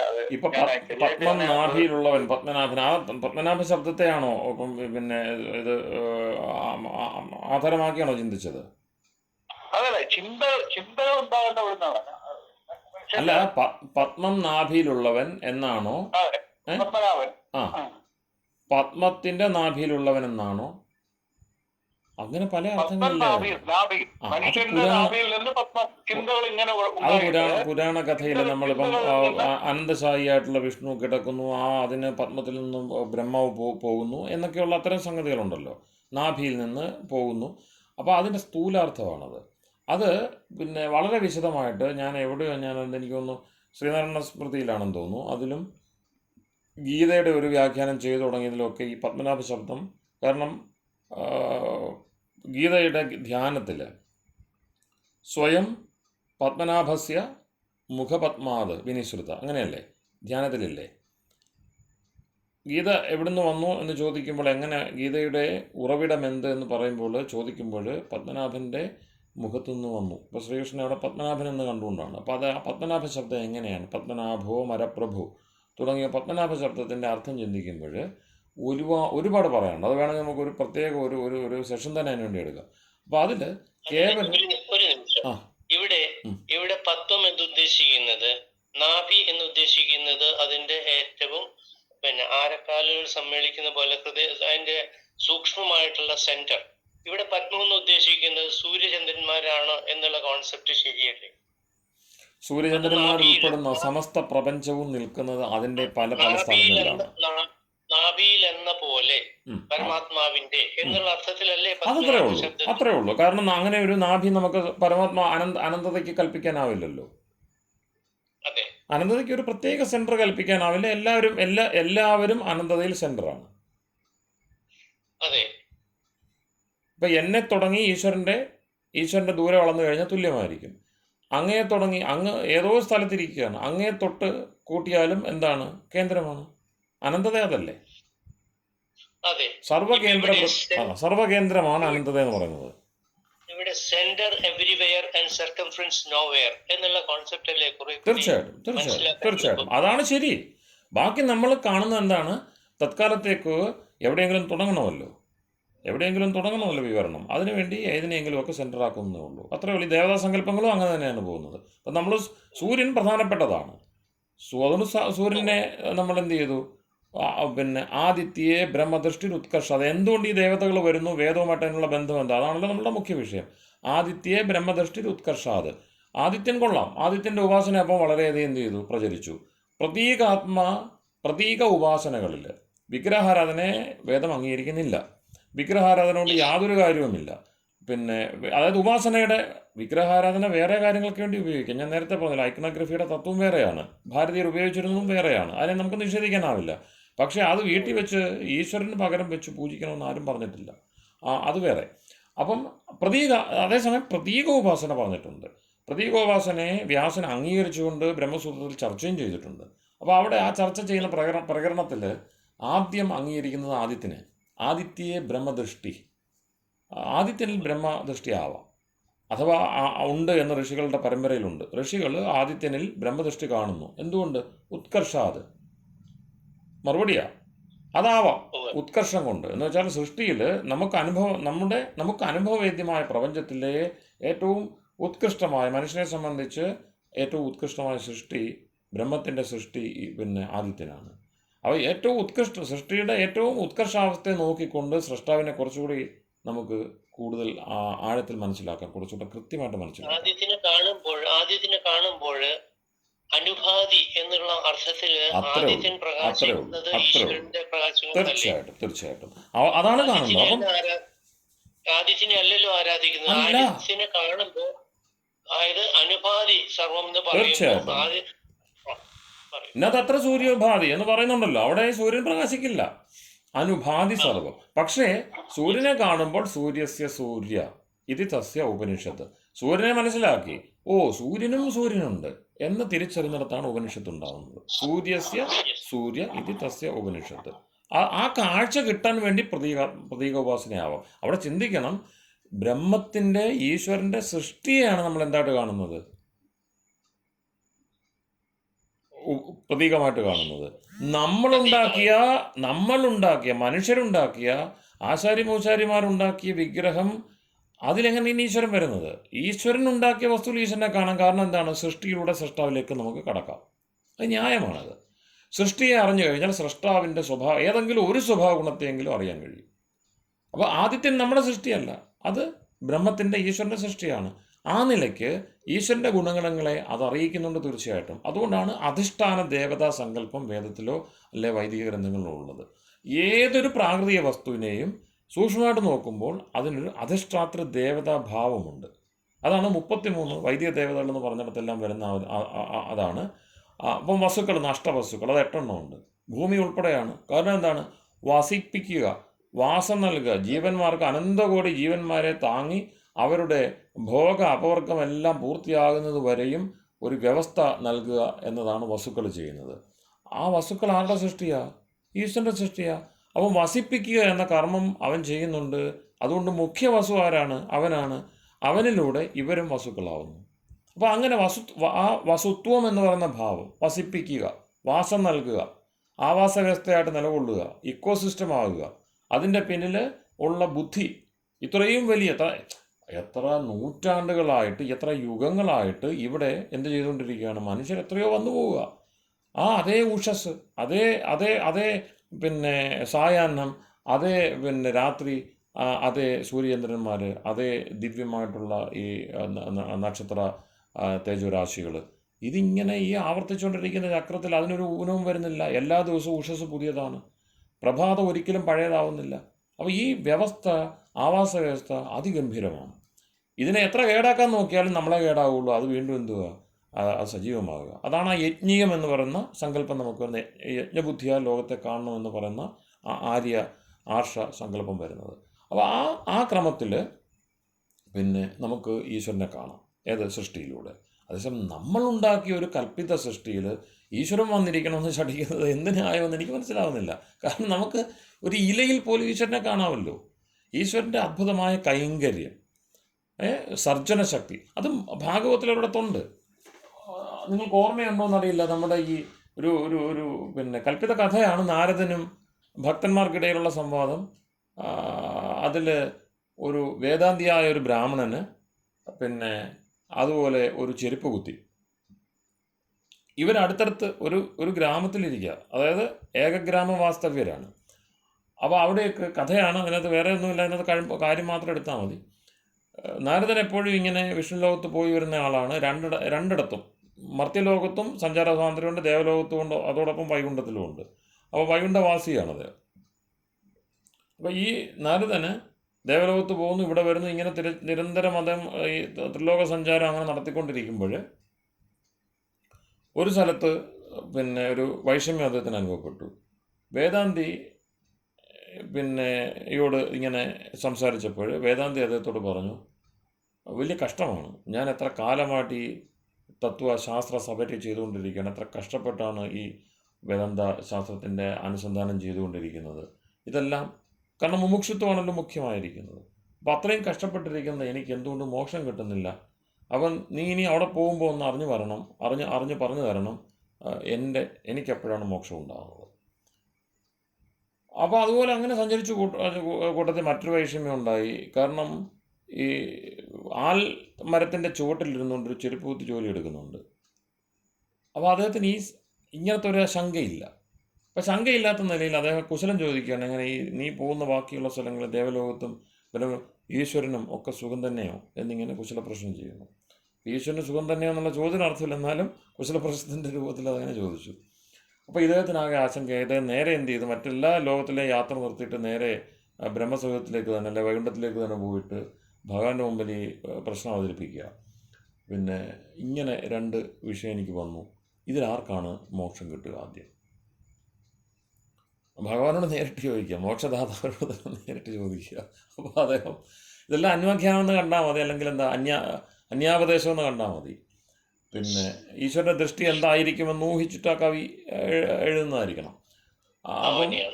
എന്തോ ഭാവനയാണ്. പക്ഷെ അതിലൊരു കാമ്പുള്ളതായിട്ട് തോന്നി നമ്മളിപ്പോൾ ഈ ചർച്ച ചെയ്യുന്ന വിഷയത്തിൽ. അപ്പം ഈ ഭഗവാൻ അപ്പം തന്നെ ഒരു സംശയമില്ല പറഞ്ഞു, വേദാന്തിയോട് പറയുക, രണ്ടുപേരോടും പറയുക, ഒരേ കാര്യമാണ് പറഞ്ഞത്.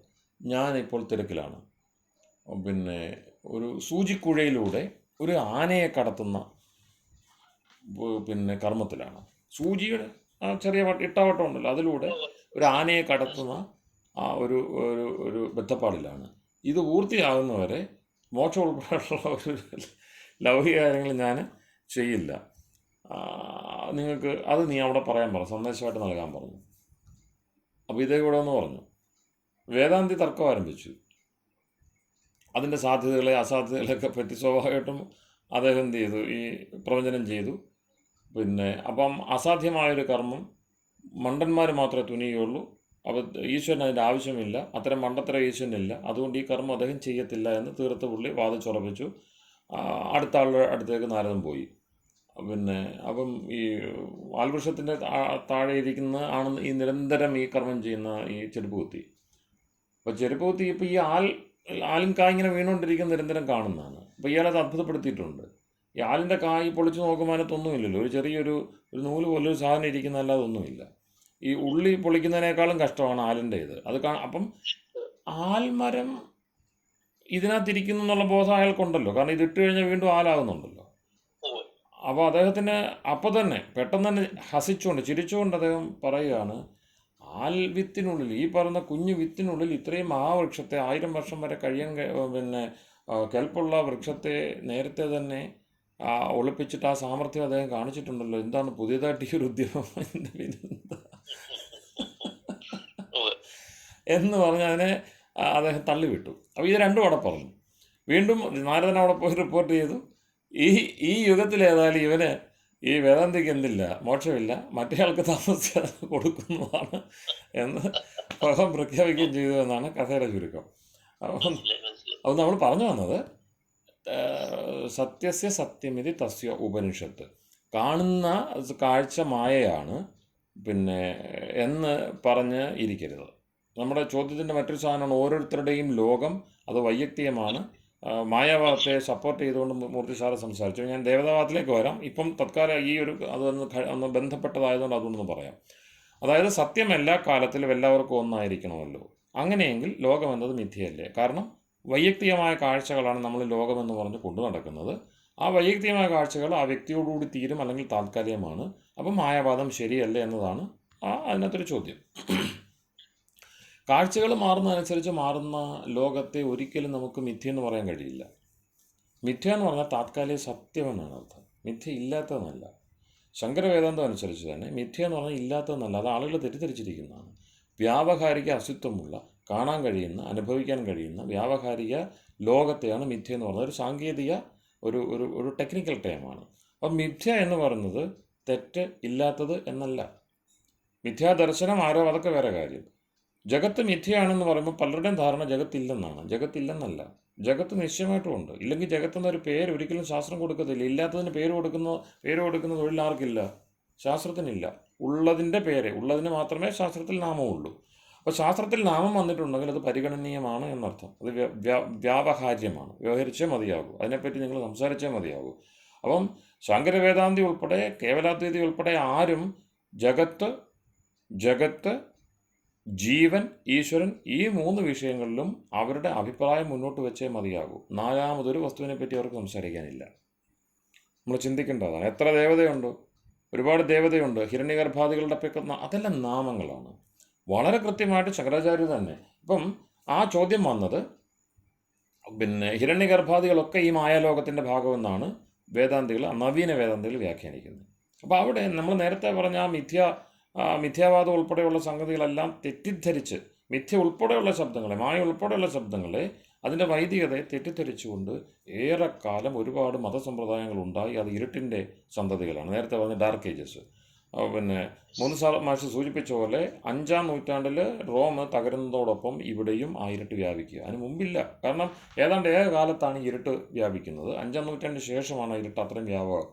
ഭാരതത്തിൽ അത്രയും 5-ാം നൂറ്റാണ്ട് തൊട്ട് പറയാം. കാരണം 6-ാം നൂറ്റാണ്ടിലും പ്രഭാകര ഗുരുവിനെ നമുക്ക് കാണാം, കുറച്ചുകൂടെ കഴിയുന്ന ശങ്കരാചാര്യരെ കാണാം. അപ്പോൾ ആ ഇരുട്ട് അത്രയും വ്യാപിച്ചു എന്ന് പറയാൻ കഴിയില്ല. പക്ഷേ അതിന് ശേഷം കണ്ടമാനമായി ദയാനന്ദ സരസ്വതി അതിനുവേണ്ടി ഒരു പുസ്തകം തന്നെ എഴുതി, വേദാന്തി ധ്വാന്ത നിവാരണം. കിട്ടുമെങ്കിൽ അത് കഴിയുമെങ്കിൽ വായിക്കണം. ശങ്കരാചാര്യരുടെ കാലത്ത് തന്നെ നിംബാർക്കാചാര്യരൊക്കെ ഉണ്ടായിരുന്നു. അവരിതിനോട് യോജിച്ചിരുന്നുമില്ലല്ലോ. ശേഷം എത്രയോ പേര് ആ പരമ്പരയിൽ വന്നിരിക്കുന്ന കുറച്ച് ശങ്കരാചാര്യരുടെ കാലത്തുണ്ടായില്ല. അവിടെ ഒരു തിരുത്തുള്ളത്, ശങ്കരാചാര്യർ കൃത്യമായും വൈദിക കാര്യങ്ങളാണ് പഠിപ്പിച്ചത്. ആ കാലത്ത് അവൈദികത ഉണ്ടായിരുന്നുവെങ്കിലും അദ്ദേഹം അതിനെ എതിർക്കുക ചെയ്തത്. അദ്ദേഹത്തെ വൈദികാചാര്യനായിട്ടാണ് ദയാനന്ദ സരസ്വതി ഉൾപ്പെടെയുള്ളവർ മാനിക്കുന്നത്. കാരണം അദ്ദേഹത്തിൻ്റെ ഗ്രന്ഥങ്ങൾ അതിൻ്റെ പ്രമാണമാണ്. മൂലഗ്രന്ഥങ്ങൾ അഭാവത്തിൽ നിന്ന് ഭാവം ഉണ്ടാകില്ല എന്ന് പറഞ്ഞിട്ടുണ്ട് വ്യക്തമായിട്ട്. തീർച്ചയായിട്ടും പറഞ്ഞിട്ടുണ്ട്. എന്ന് മാത്രമല്ല വേദത്തിൻ്റെ സർവ്വപ്രാമാണികതയും, വേദം ഒരേ ഒരു ദേവതയെ മാനിക്കുന്നുള്ളൂ എന്നും എല്ലാം വളരെ കൃത്യമായിട്ട് യുക്തിപൂർവ്വം സമർത്ഥിച്ചയാളാണ്. പിന്നെ ദേവതാ വിശ്വാസം ഒട്ടും, ഈശ്വര വിശ്വാസം ഇല്ലാത്ത സമയത്ത് പിന്നെ ബൗദ്ധ സമ്പ്രദായം, ജൈന സമ്പ്രദായം, ആജീവ സമ്പ്രദായം, ഇങ്ങനെ 100 സമ്പ്രദായങ്ങൾ, അവരവർക്ക് ഇഷ്ടമുള്ള ദേവതകൾ. ബൗദ്ധരെ സംബന്ധിച്ച് ബുദ്ധനാണ് ദേവത, സർവജ്ഞൻ ബുദ്ധനാണ് എന്ന് വാദിച്ചുറപ്പിക്കാൻ വേണ്ടി 8 നൂറ്റാണ്ട് ഗ്രന്ഥങ്ങൾ എഴുതിയവരാണ് ബൗദ്ധാചാര്യന്മാർ. സർവജ്ഞത ഒറ്റയാൾക്കേ ഉള്ളൂ, ബുദ്ധനേ ഉള്ളൂ. ഇങ്ങനെ സമ്പ്രദായങ്ങൾ തമ്മിലുള്ള കലഹം, ഓരോ സമ്പ്രദായത്തിനും 500 ദേവത, ഇങ്ങനെ ദേവതകൾ തമ്മിലുള്ള കിടമത്സരം, ഇത് തന്നെ ബൈബിളിൽ നമുക്ക് കാണാം. പിന്നെ യേശുവായുടെ ദൈവം, ജോഷുവയുടെ ദൈവം, ഇസഹാക്കിൻ്റെ ദൈവം, അല്ലേ, ദാവീദിൻ്റെ ദൈവം, അങ്ങനെയാണ് പറയുന്നത്. ഓരോ വ്യക്തിയുടെയും പേരിൽ പോലും ദേവത. അത്രയും കാലുഷ്യമുണ്ടായി. അതിൽ ദാവീദിന് അല്ലെങ്കിൽ പിന്നെ ശങ്കരാചാര്യർക്ക് ഒരു സമ്പ്രദായം സ്ഥാപിക്കാനും ബലം കാണിക്കാനും കഴിഞ്ഞുവെങ്കിൽ ആ ദേവത വിജയിച്ചു എന്നായി. അങ്ങനെ വന്നപ്പോൾ ശങ്കരാചാര്യർ കൃത്യമായും ബ്രഹ്മത്തിൻ്റെ പക്ഷം എടുത്തു. ബ്രഹ്മത്തിൻ്റെ പക്ഷം എടുത്തിട്ട് പറഞ്ഞു, പിന്നെ നിങ്ങൾ ഈ ബൗദ്ധരും ജൈനരും അന്യസമ്പ്രദായക്കാർ ജഗത്തിന് പ്രാധാന്യം നൽകുന്നു, ജീവന്മാർക്ക് പ്രാധാന്യം നൽകുന്നു, അതിൽ ഒരു പ്രത്യേക ജീവന് സർവജ്ഞത്വം കൽപ്പിക്കുന്നു, ബുദ്ധനാവട്ടെ ജിനനാവട്ടെ. ആ സമ്പ്രദായത്തിൽ അദ്ദേഹം പറഞ്ഞു, ജീവൻ എന്ന് പറയുന്നത് ബ്രഹ്മത്തിൽ നിന്ന് ഭിന്നമായൊരു ചൈതന്യമല്ല. അതായത് ബ്രഹ്മത്തിൽ നിന്ന് ഭിന്നമായ അസ്തിത്വം കൽപ്പിക്കാൻ പാകത്തിനുള്ള മേന്മയൊന്നും ജീവനില്ല. അത് അതിന് കീഴ്പ്പെട്ട് നിൽക്കുന്നതാണ്, പരാശ്രിതമാണ്. ഏതിനെ ആശ്രയിച്ച് നിൽക്കുന്നുവോ അതിൽ ഒന്ന് പ്രാഥമികമാകാൻ ഒന്ന് പ്രാഥമികമായ കഴിയൂ, ഒന്ന് പ്രമുഖമായ കഴിയൂ. അപ്പോൾ ജീവൻ ഈശ്വരനെ ആശ്രയിക്കുകയാണോ, ഈശ്വരൻ ജീവനെ ആശ്രയിക്കുകയാണോ ചെയ്യുന്നത്? ആശ്രയത്വം സൂക്ഷ്മത്തിലുണ്ട്. കാരണം ഈശ്വരൻ സൃഷ്ടിക്കണമെങ്കിൽ ജീവന്മാരുടെ കർമ്മത്തെ ആശ്രയിച്ചാൽ മതിയാവും. അത്ര ആശ്രയത്വമൊക്കെ ഉണ്ട്. പക്ഷേ കൂടുതൽ ആശ്രയം ആരിലാണ്?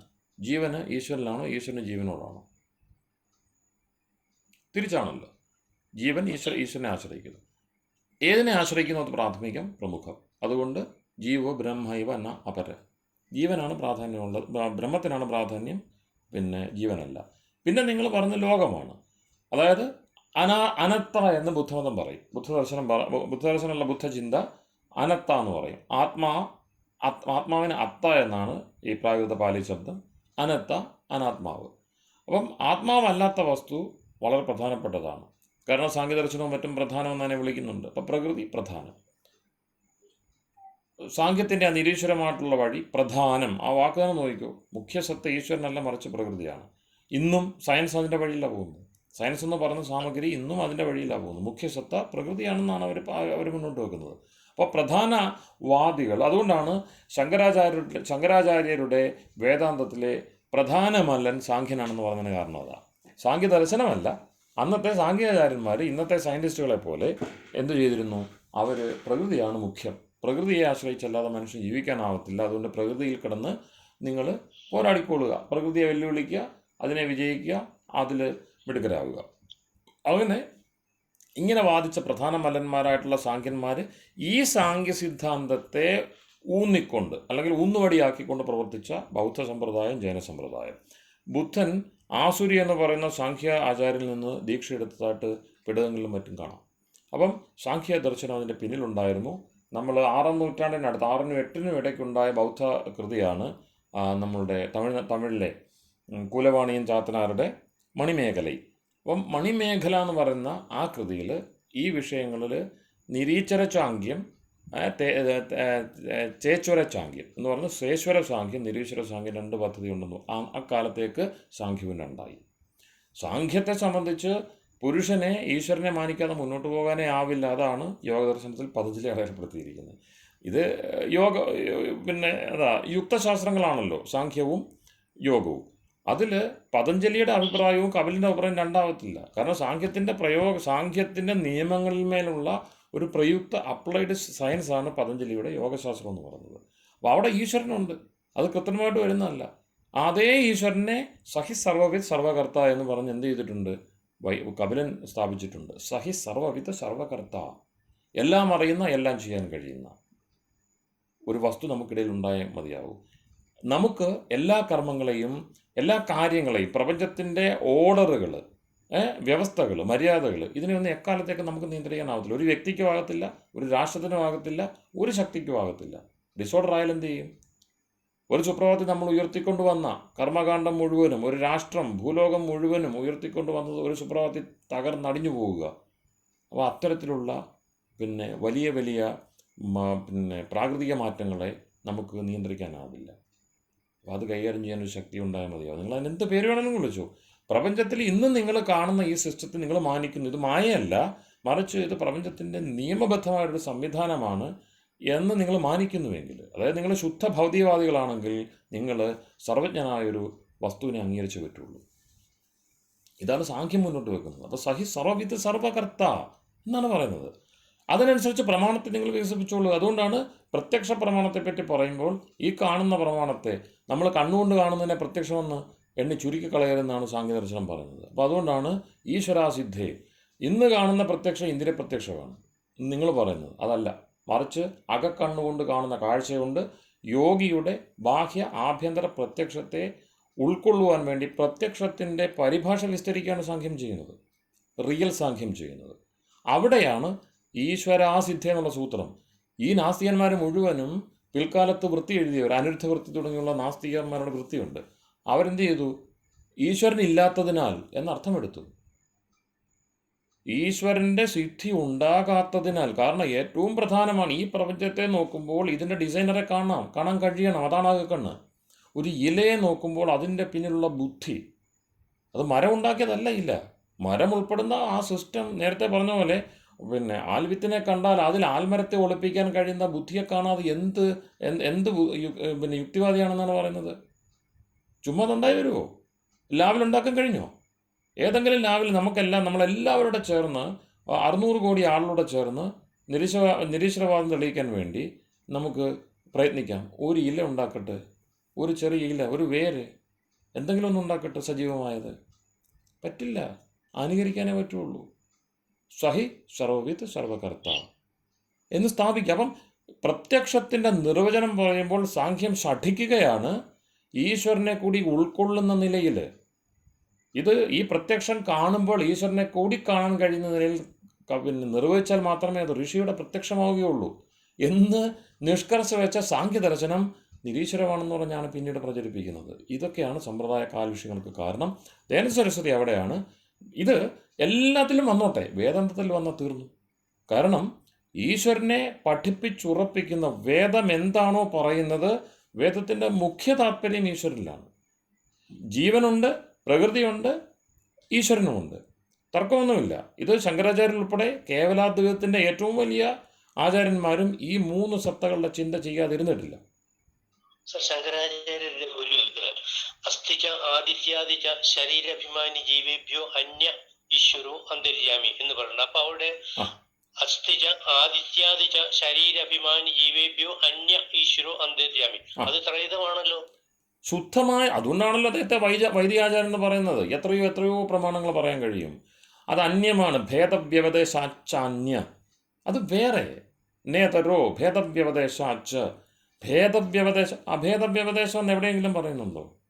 ഇവർ കൽപ്പിക്കുകയല്ലേ. ഭേദവ്യവദേശം അല്ലാതെ ബ്രഹ്മസൂത്രത്തിലൊന്നുമില്ല. ശങ്കരാചാര്യരും അതിനങ്ങനെ തന്നെയാണ് അർത്ഥം പറഞ്ഞിരിക്കുന്നത്. പിന്നെ നമ്മൾ കഴിഞ്ഞ പ്രാവശ്യം സംസാരിച്ചല്ലേ ഈ മുക്തന്മാരുടെ ഐശ്വര്യം പറയുന്നിടം. അവിടെ ആദിശങ്കരൻ എന്താണ് പറയുന്നത്? അദ്ദേഹത്തിനൊരു സംശയമില്ല, മുക്തന്മാർക്ക് ഐശ്വര്യമില്ല. ജഗത്തിനെ സൃഷ്ടിക്കാനുള്ള ജഗത്തിൻ്റെ സൃഷ്ടി സ്ഥിതി സംഹാരം.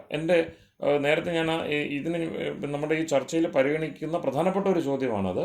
നേരത്തെ പറഞ്ഞില്ലേ, വ്യക്തിപരമായിട്ട് വന്നു എന്ന് പറഞ്ഞ ചോദ്യം. സൃഷ്ടിയും സ്ഥിതിയും സംഹാരവും അതിന് ആധ്യക്ഷം വഹിക്കുന്ന ഒരു പരമദേവത ഉണ്ടോ? വേദം അതിനെ മാനിക്കുന്നുണ്ടോ? വേദത്തിലെ ദേവതകൾ അങ്ങനെ അല്ല എന്ന് കേൾക്കുന്നു. പിന്നെ വേദം ഒരു ഈശ്വരനെ പഠിപ്പിക്കുന്നില്ല എന്നാണ് അകത്തും പുറത്തുമുള്ള ആളുകൾ പറയുന്നത്. വേദം നിരീശ്വരമാണ്. അതായത് സൃഷ്ടി സ്ഥിതി സംഹാരം ഈ കർമ്മങ്ങൾക്ക് ഉത്തരവാദിയായ ഒരു ശക്തി ഉണ്ടോ? കാരണം നമുക്ക് ഈശ്വരൻ എൻ്റെ ദൈവമേ എന്ന് വിളിക്കുമ്പോൾ, ഇന്ദിരവടി എന്ന് വിളിക്കുമ്പോൾ നമ്മൾ സ്വാഭാവികമായിട്ട് ആശ്രയിക്കുന്ന എന്താണ്?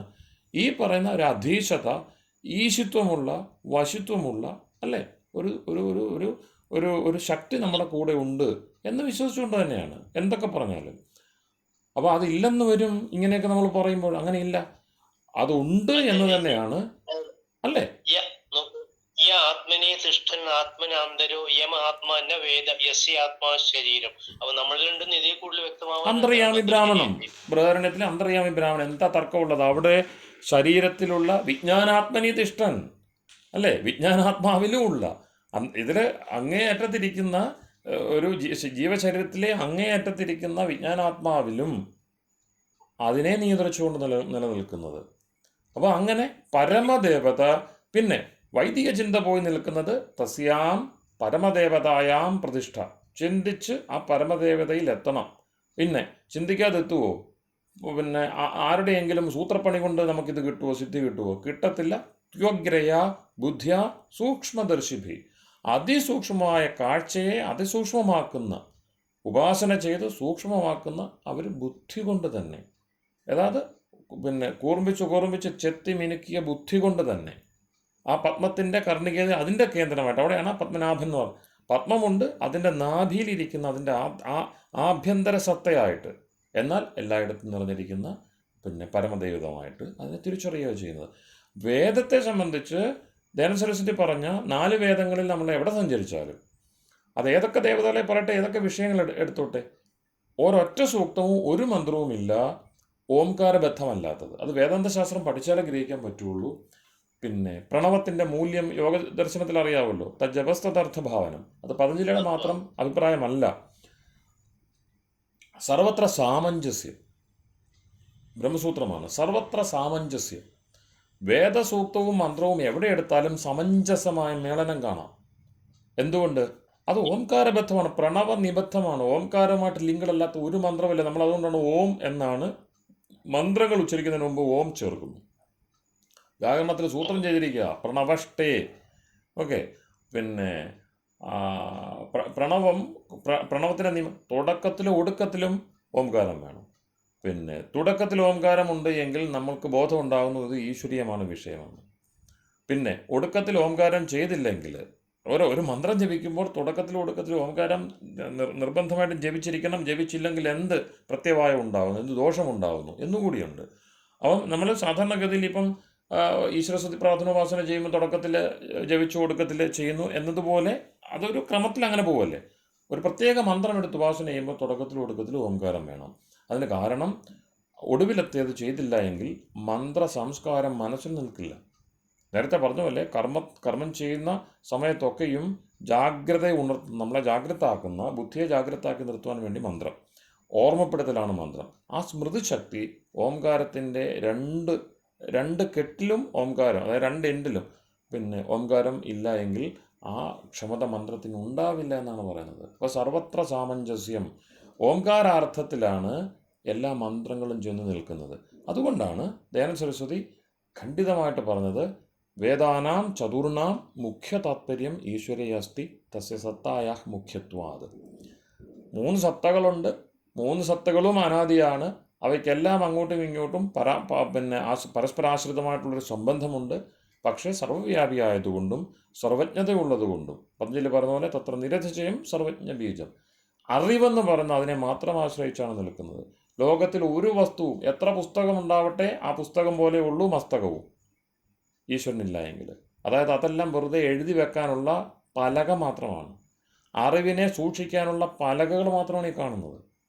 അറിവ് എന്ന് പറയുന്ന ഒരു വസ്തുവിൻ്റെ ഗുണമാണെങ്കിൽ കേവലം ബ്രഹ്മത്തിൻ്റെതാണ്. അതാണ് ഋഷി പരമ്പരയുടെ വിവേകം, അതിൻ്റെ ഉറപ്പ്, ദാർഢ്യം. അപ്പോൾ അറിവ് ഏത് വസ്തുവിൻ്റെ ഗുണമാണോ ആ വസ്തുവിൻ്റെ പേരാണ് ഈശ്വരൻ. ആ അറിവില്ലാതെ, ത്രികാല അബാധിതമായ അറിവില്ലാതെ സൃഷ്ടിയിൽ ഒരു പുല്ലിനെ പോലും ഒന്നും ചെയ്യാനാവില്ല. കേനോപനിഷത്തിൽ പുല്ലിട്ടുകൊണ്ട് തർക്കിച്ചു എന്ന് പറയുന്ന ഭാഗം ഓർമ്മയുണ്ടോ? കേനോപനിഷത്തിൽ പറയുന്നിടത്ത് അല്ലേ, അവിടെ പറയുന്നിടത്ത് ഒരുപാട് ദേവതകളുടെയൊക്കെ പേര്, അഗ്നി തുടങ്ങിയുള്ള വൈദിക ദേവതകൾ തന്നെയാണ്. ഇന്ദ്രൻ വരെ വന്നിട്ട് പിന്നെ ഇന്ദ്രൻ്റെ മുമ്പിൽ തിരോധഥ എന്നാണ് പറയുന്നത്. ഇന്ദ്രൻ ആരാണ് അവിടെ? ഈ തർക്കിക്കുന്ന താനാണ് ദേവത എന്ന് ഓരോ അഗ്നി ഉൾപ്പെടെയുള്ള ഓരോ വൈദിക ദേവതകൾക്കും അഭിമാനം ഉണ്ടായി. കാരണം നേരത്തെ പറഞ്ഞ സമ്പ്രദായ ഭേദത്തെയാണ് കേനോപനിഷത്ത് അവിടെ എന്ത് ചെയ്യുന്നത്, നിഷേധിക്കുന്നത്. അഗ്നി സമ്പ്രദായം ഉണ്ടല്ലോ, ഞങ്ങൾ അഗ്നിവാസകരാണ്, ഞങ്ങൾ വായുവാസകരാണ് അല്ലേ. അങ്ങനെ ഓരോ ദേവതയ്ക്കും പ്രത്യേക സമ്പ്രദായങ്ങൾ കൽപ്പിച്ചിട്ട് ഇവരാണ് പ്രപഞ്ച കേന്ദ്രം, ഇവരാണ് പ്രപഞ്ച സൃഷ്ടാക്കൾ എന്ന് പറഞ്ഞ് ഷഠിക്കുന്ന സമ്പ്രദായം പെരുകിയപ്പോൾ ഉപനിഷത്ത് ഋഷി കൃത്യമായ താക്കീത് കൊടുത്തു. നിങ്ങൾ കാണുന്ന ഇതല്ല ബ്രഹ്മം, നിങ്ങൾ എന്താണോ ഇതിൽ ചുരുങ്ങിക്കാണുന്നത് അതിനെ ബ്രഹ്മമെന്ന് കാണരുത് എന്ന് പറഞ്ഞ് ബ്രഹ്മത്തിൻ്റെ സാക്ഷാത് സ്വരൂപം പഠിപ്പിക്കുകയാണ്. ആ പഠിപ്പിക്കുന്നിടത്ത് വളരെ പ്രധാനപ്പെട്ട ഒരു സംഗതിയാണ്, ഈ ഓരോ ദേവതയുടെയും മുമ്പിൽ പുല്ലിട്ട് തർക്കിച്ചു എന്നാണ് പറയുന്നത്. പുൽക്കൊടി, ഒരു പുൽക്കൊടിയുടെ മൂല്യം ഒന്ന് ചിന്തിച്ചു നോക്ക്. അതിനെ ഒഴിവാക്കിക്കൊണ്ട് പ്രപഞ്ച വ്യവസ്ഥയെ ചിന്തിക്കാനാവില്ല. അതിനെ ഒഴിവാക്കി കളയാൻ ഒരു അഗ്നിദേവനാവില്ല. ആ പുൽക്കൊടി എന്ന് പറയുന്ന നിസ്സാര വസ്തുവിനെ സമഗ്രമായിട്ട് ഉന്മൂലനം ചെയ്യാൻ പ്രകൃതിയിലെ ഒരു ശക്തിക്കും കഴിയില്ല. അത്ര കണ്ട് സുബദ്ധമായിട്ടാണ് ബ്രാഹ്മ്യ വ്യവസ്ഥയിൽ അത് നിലകൊള്ളുന്നത്. അതിനെ നിയന്ത്രിക്കുന്നതാര്? അതിൻ്റെ പിന്നിലെ അതിന് അധികാരം നൽകുന്നതാര്? ഈശ്വരനാണ്. സർവാത്മാവായ സർവ അന്തര്യാമയായ സർവഭൂതാന്തരാത്മാവായ ഈശ്വരൻ. അപ്പം അതാണ് നമുക്ക് മൂല്യം നൽകുന്നത്. നമുക്ക് ഓരോരുത്തർക്കും ആ വസ്തുവിനോട് ചേർന്ന്, അതാണ് തസ്യഭാസ സർവമിതം വിഭാതി. അതിനോട് ചേരുമ്പോഴാണ് നമുക്ക് പ്രകാശം ഉണ്ടാകുന്നത്. നമ്മുടെയൊക്കെ ഒറ്റയ്ക്കൊറ്റയുള്ള പ്രകാശത്തെന്ന് വെച്ചാൽ അല്പകാലത്തേക്ക് മാത്രം, അതൊക്കെ സ്വാനുഭൂതിക്ക് വേണ്ടി മാത്രം. അത് പകരുന്നത്, അത് നിലനിൽക്കുന്നത്, കൊള്ളാവുന്നതാകുന്നത്, മൂല്യവത്താകുന്നത്. അതുകൊണ്ടാണ് പൂരയതീതി പുരുഷ, പുരുഷ എന്ന് പറഞ്ഞിട്ട് ഈശ്വരൻ എങ്ങനെയാണ് ഈ പുരത്തിൽ ശയിക്കുക മാത്രം ചെയ്യുന്നുണ്ടാണോ? പിന്നെ പുരത്തിനപ്പുറത്ത് ഈശ്വരനുണ്ടല്ലോ എന്ന് പറയുമ്പോൾ നിരുക്തം അതിനെ കൂടുതൽ വിസ്തരിക്കുന്നു. പൂരയതീതി പുരുഷ, പൂരണം ചെയ്യുന്നത് കൊണ്ട് പുരുഷൻ. എവിടെ കുറവുണ്ടോ ആ കുറവിനെ അവൻ നീക്കും. കുറഞ്ഞു, ന്യൂനതയുണ്ട് എന്ന് വരരുത്. ഈ ലോകങ്ങൾ ചിന്നിച്ചിതറിപ്പോകരുത്. ഇതെല്ലാം പലതാണ്, ഭേദമില്ലെന്നൊന്നുമില്ല. ഏഷാം ലോകാനാം ആസംഭേദായ സേതു. സേതു എന്ന് പറയുന്നത് ഈശ്വരൻ്റെ ഒരു നാമമാണ് വേദത്തിൽ, പാലം. അത്തരം മനോഹരങ്ങളായിട്ടുള്ള ഉപാസനാനാമങ്ങൾ നമ്മൾ നഷ്ടപ്പെട്ടു പോയി. പിന്നെ ഈശ്വരൻ്റെ നാമങ്ങളിലെ ബ്രഹ്മസൂത്രത്തിൽ സേതു ശബ്ദത്തെ പഠിച്ചുകൊണ്ടൊരു പ്രത്യേക സൂത്രം തന്നെയുണ്ട്. അപ്പോൾ അവിടെ ഈ ലോകങ്ങൾ ചിന്നിച്ചതറിപ്പോകാതിരിക്കാൻ വേണ്ടി അവൻ പാലം കെട്ടിയിരിക്കുകയാണ്, ചിറ കെട്ടിയിരിക്കുകയാണ്. അപ്പം ഇതിനെല്ലാം ബന്ധിപ്പിക്കുന്ന ഏകസൂത്രം സമഗ്ര ബോധത്തോടെ. അവിടെയാണ് വിഷയം, നിരർശ്യമായ അറിവോടുകൂടി. അപ്പോൾ നമ്മളൊക്കെ അറിവ് കൈകാര്യം ചെയ്യുന്നവരാണ്, അറിവ് ഉപയോഗിക്കുന്നവരാണ്. നമ്മൾ അറിവിൻ്റെ ഉടമകളല്ല. നമ്മുടെ സ്വന്തം ഗുണമല്ല അറിവ്. എന്നിൽ ഈ അറിവ് എപ്പോഴും നിലനിൽക്കും എന്നില്ല, തത്കാലത്തേക്കേ ഉള്ളൂ. എവിടുന്നാണോ അത് സ്ഥിരമായിട്ട് ആളുകൾ എടുത്തുകൊണ്ടിരിക്കുക. അതുകൊണ്ടാണ് സയേഷ പൂർവേഷാമപി ഗുരു കാലേന അനവച്ഛേദാത്. നമ്മളൊക്കെയും ഗുരുക്കന്മാരാവട്ടെ, പക്ഷെ പരമഗുരു അവനാണ്. കാരണം കാലത്തിൽ മുറിയാത്ത ഗുരുസ്വത്വം അവനേ ഉള്ളൂ എന്നതുകൊണ്ട്. അപ്പോൾ അങ്ങനെ പിന്നെ മായാവാദവും നമ്മളുടെ ബഹുദേവതാവാദവും പരിഗണിക്കുമ്പോൾ ഈശ്വരൻ എന്ന് പറയുന്ന വസ്തു മുഖ്യമായിട്ടുള്ള 3 സത്തകളുടെ ലോകമാണ് ലോകം. അതിൻ്റെ ചേർച്ചയ്ക്കാണ് ലോകം എന്ന് പറയുന്നത്, ജഗത്ത് എന്ന് പറയുന്നത്. അതിന് സെപ്പറേറ്റായിട്ട് നമ്മൾ പ്രകൃതി എന്നൊക്കെ ശാസ്ത്രങ്ങളിൽ പറയുന്നുണ്ട്. ജഗത്ത് എന്ന് പറയുമ്പോൾ അതിൽ ജീവൻ്റെയും ഈശ്വരൻ്റെയും വ്യാപാരമുണ്ട്. ജീവനെ നീക്കിയിട്ടൊരു ജഗത്ത് എന്ന് പറയുന്ന സംഗതിയില്ല. കാരണം ഈശ്വരൻ്റെ സർഗവൈഭവം കൊണ്ട് പ്രപഞ്ചമായിരിക്കുന്നതും നിരവധി എണ്ണമറ്റ അനന്ത കോടി ആത്മാക്കൾ ഒരു കൽപ്പകാലം 432 കോടി വർഷവും അവരുടെ ഭോഗത്തിനും സുഖദുഃഖ അനുഭവത്തിനും മോക്ഷത്തിനും വേണ്ടി ആശ്രയിക്കുന്ന സുദൃഢമായ, ഒരിക്കലും ഇന്ദ്രജാലമില്ല, എപ്പോഴും ഒരേ നിയമ പദ്ധതിയിൽ മുന്നോട്ട് പോകുന്ന, നമുക്കതിനകത്ത് എന്തെങ്കിലുമൊക്കെ പിന്നെ ദോഷം കൽപ്പിച്ച് കുറച്ച് കാലം കുറേ അലങ്കോലപ്പെടുത്താമെന്ന് മാത്രമേ ഉള്ളൂ. ധർമ്മത്തിൽ അടിയുറച്ച ഒരു വ്യവസ്ഥയാണത്. ധർമ്മമില്ലാതെ ഇതൊന്നും നിലനിൽക്കത്തില്ല. ആ സിസ്റ്റം ധർമ്മത്തെ ആധാരമാക്കിക്കൊണ്ട് അർത്ഥത്തിൻ്റെയും കാമത്തിൻ്റെയും മോക്ഷത്തിൻ്റെയും സുദൃഢമായ വ്യവസ്ഥയും നിയമങ്ങളിലും വ്യവസ്ഥയിന്മേലും നിയമങ്ങളിന്മേലും പ്രവർത്തിക്കുന്ന ഒരു പിന്നെ അതിസമ്പൂർണമായ വ്യവസ്ഥയുണ്ട്. ഒരു ന്യൂനത, അതുകൊണ്ടാണ് പൂർണ്ണമേവ അവശേഷിത. ഈ 3 യോഗം ചെയ്യുമ്പോൾ പൂർണ്ണതയല്ലാതെ ഒന്നുമേ അവശേഷിക്കില്ല. അപൂർണമായി ഒന്നും അവിടെ ഉണ്ടാവില്ല. ഇനി അഥവാ എന്തെങ്കിലും ന്യൂനതയുണ്ട് എങ്കിൽ വൃക്ഷ ഇവ സ്തപ്തതി വിതിഷ്ഠത്യേകതേനേദം പൂർണ്ണം പുരുഷേണ സർവം. പൂരേതീതി പുരുഷ എന്ന് നേരത്തെ പറഞ്ഞല്ലോ. ആ പൂർണ്ണത ആരാണ്? എങ്ങനെയാണ് ഈ ലോകം പൂർണ്ണമാകുന്നത്? പൂച്ചയാണ്, പട്ടിയാണ്. പക്ഷേ പട്ടിയിൽ പട്ടി പൂർണ്ണമാണ്. പട്ടിക്കൊരിക്കലും പൂച്ചയ്ക്കൊരിക്കലും പട്ടിയാവാനോ സാധിക്കത്തില്ല. ഓരോന്നും അതതിൽ പൂർണ്ണമാക്കി വെച്ചിരിക്കുന്നത് ആരുടെ ബുദ്ധിയാണ്? കാരണം ഇതൊന്നും ആത്യന്തിക വസ്തുവല്ലല്ലോ. പട്ടിത്തം എന്ന് പറയുന്ന സാധനം ഇന്നത്തെ ഈ നമ്മുടെ മുമ്പിൽ കാണുന്ന പട്ടി എന്നും ഉണ്ടാവണമെന്നില്ല, അല്ലേ? മനുഷ്യത്വം എന്ന് പറയുമ്പോൾ നമ്മളിപ്പം വിദേശികളോടും തർക്കിക്കുന്ന കണ്ടിട്ടുണ്ട്, അരിസ്റ്റോട്ടിലും പ്ലേറ്റോയും ഒക്കെ. മനുഷ്യനെവിടെ? കാരണം മനുഷ്യരല്ലേ ഉള്ളൂ. ഒറ്റ മനുഷ്യനെ കാണിച്ചു തരാൻ പറ്റുമോ? ഒരു മനുഷ്യനെ കാണിക്കുമ്പോൾ അത് ആണും പെണ്ണും അല്ല, ആണും പെണ്ണും മനുഷ്യനാണ്. അപ്പം മനുഷ്യരായി 2 വന്നു. അതിൽ തന്നെ കുറിയത്, നെടിയത്, വണ്ണം കുറഞ്ഞത്, വണ്ണം കൂടിയത്, കറുത്തത്, വെളുത്തത്, അനന്തകോടി ഭേദങ്ങൾ വന്നില്ലേ മനുഷ്യന്? അപ്പം മനുഷ്യൻ എന്ന് പറയുന്ന ഒന്നിൽ തന്നെ ഇത്രയും ഭേദങ്ങൾ വന്നു. അപ്പോൾ മനുഷ്യനുണ്ടോ? മനുഷ്യനുണ്ടെന്ന് സ്ഥാപിക്കുക ബുദ്ധിമുട്ടാണ്. മനുഷ്യരെ പറ്റിയേ പറയാൻ കഴിയുള്ളൂ. പക്ഷെ അപ്പം മനുഷ്യത്വം എന്ത്? പട്ടിയെ നോക്കുമ്പോൾ മനുഷ്യനെ വിളിക്കുന്നില്ലല്ലോ. അപ്പോൾ അനന്ത കോടി 600 കോടി, ഇന്നത്തെ കണക്ക് പറയുമ്പോൾ 600 കോടി ചില്ലുവാനും പ്രജാതികളെ നമ്മൾ മനുഷ്യരെ തിരിച്ചറിയുന്നു. ഒരുപാട് വൈവിധ്യങ്ങളുണ്ട്. പക്ഷേ മനുഷ്യത്വം ഉണ്ടോ ഇല്ലയോ? തുടച്ചു കളയാൻ പറ്റാത്തൊരു സാമഗ്രി അവിടെ കിടപ്പുണ്ട്. അത് സൂക്ഷിക്കുന്ന ആരുടെ ജ്ഞാനത്തിലാണ്? നമ്മളാരെങ്കിലും ആണോ അതിൻ്റെ ഉത്തരവാദി? ഇതൊരു പ്രജാതിയുടെ കാര്യമാണ്.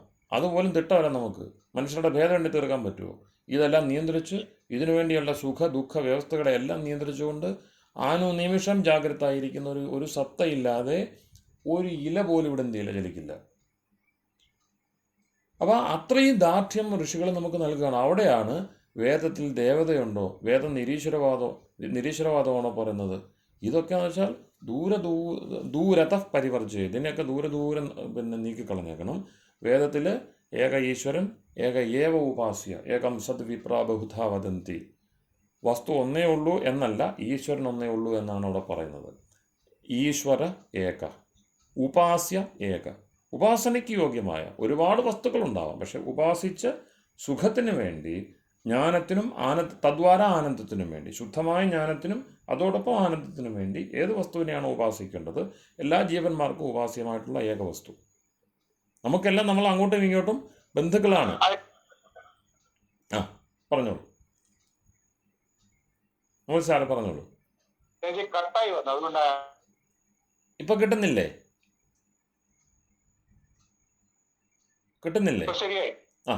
അപ്പോൾ സമയം നീണ്ടു പോകുന്നു. ചർച്ച എനിക്ക് തോന്നുന്നു നമ്മൾ വളരെ ആഴത്തിലേക്ക് പോയി തോന്നുന്നു. വിഷയം വിട്ടുപോയിട്ടില്ല എന്നും കരുതുന്നു.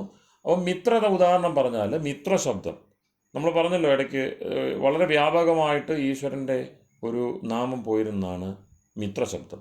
ഇപ്പം ഗ്രീക്കിൽ ഹിറ്റൈറ്റ് മിറ്റാനി വളരെ പഴയ ഒരു രേഖയാണ്, 4000 വർഷത്തിനപ്പുറത്തേക്ക് പോകുന്ന രേഖയാണ്.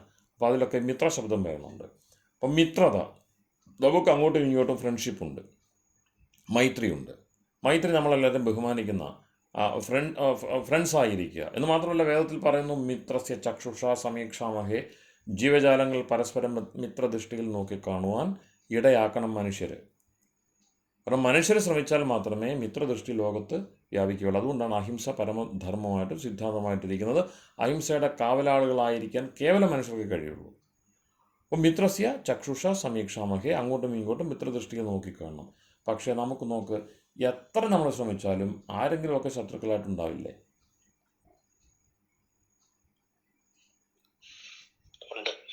എത്രയൊക്കെ നമ്മൾ പരസ്പരം പുറത്തും ജംഭേ ദധമ ന്യായകോശത്തിൽ എല്ലാ ദിവസവും 2 നേരം സമർപ്പിച്ചും ഒക്കെ പോയാലും ദ്വേഷത്തിൻ്റെ മൈത്രിയുടെ എന്തെങ്കിലും ഒരു പൊടിയില്ലാതിരിക്കില്ല. അപ്പോൾ ഈശ്വരനെ ചിന്തിച്ചു നോക്ക്. മിത്രത എന്നത് നമ്മൾ ഏറ്റവും കൂടുതൽ ആഗ്രഹിക്കുന്ന ഒരു നയമാണ്, നിയമമാണ്, ഗുണമാണ്. പക്ഷേ അത് ഈശ്വരനിലേ ഉള്ളൂ. കാരണം അവന് ആരോടും അമൈത്രിയില്ല.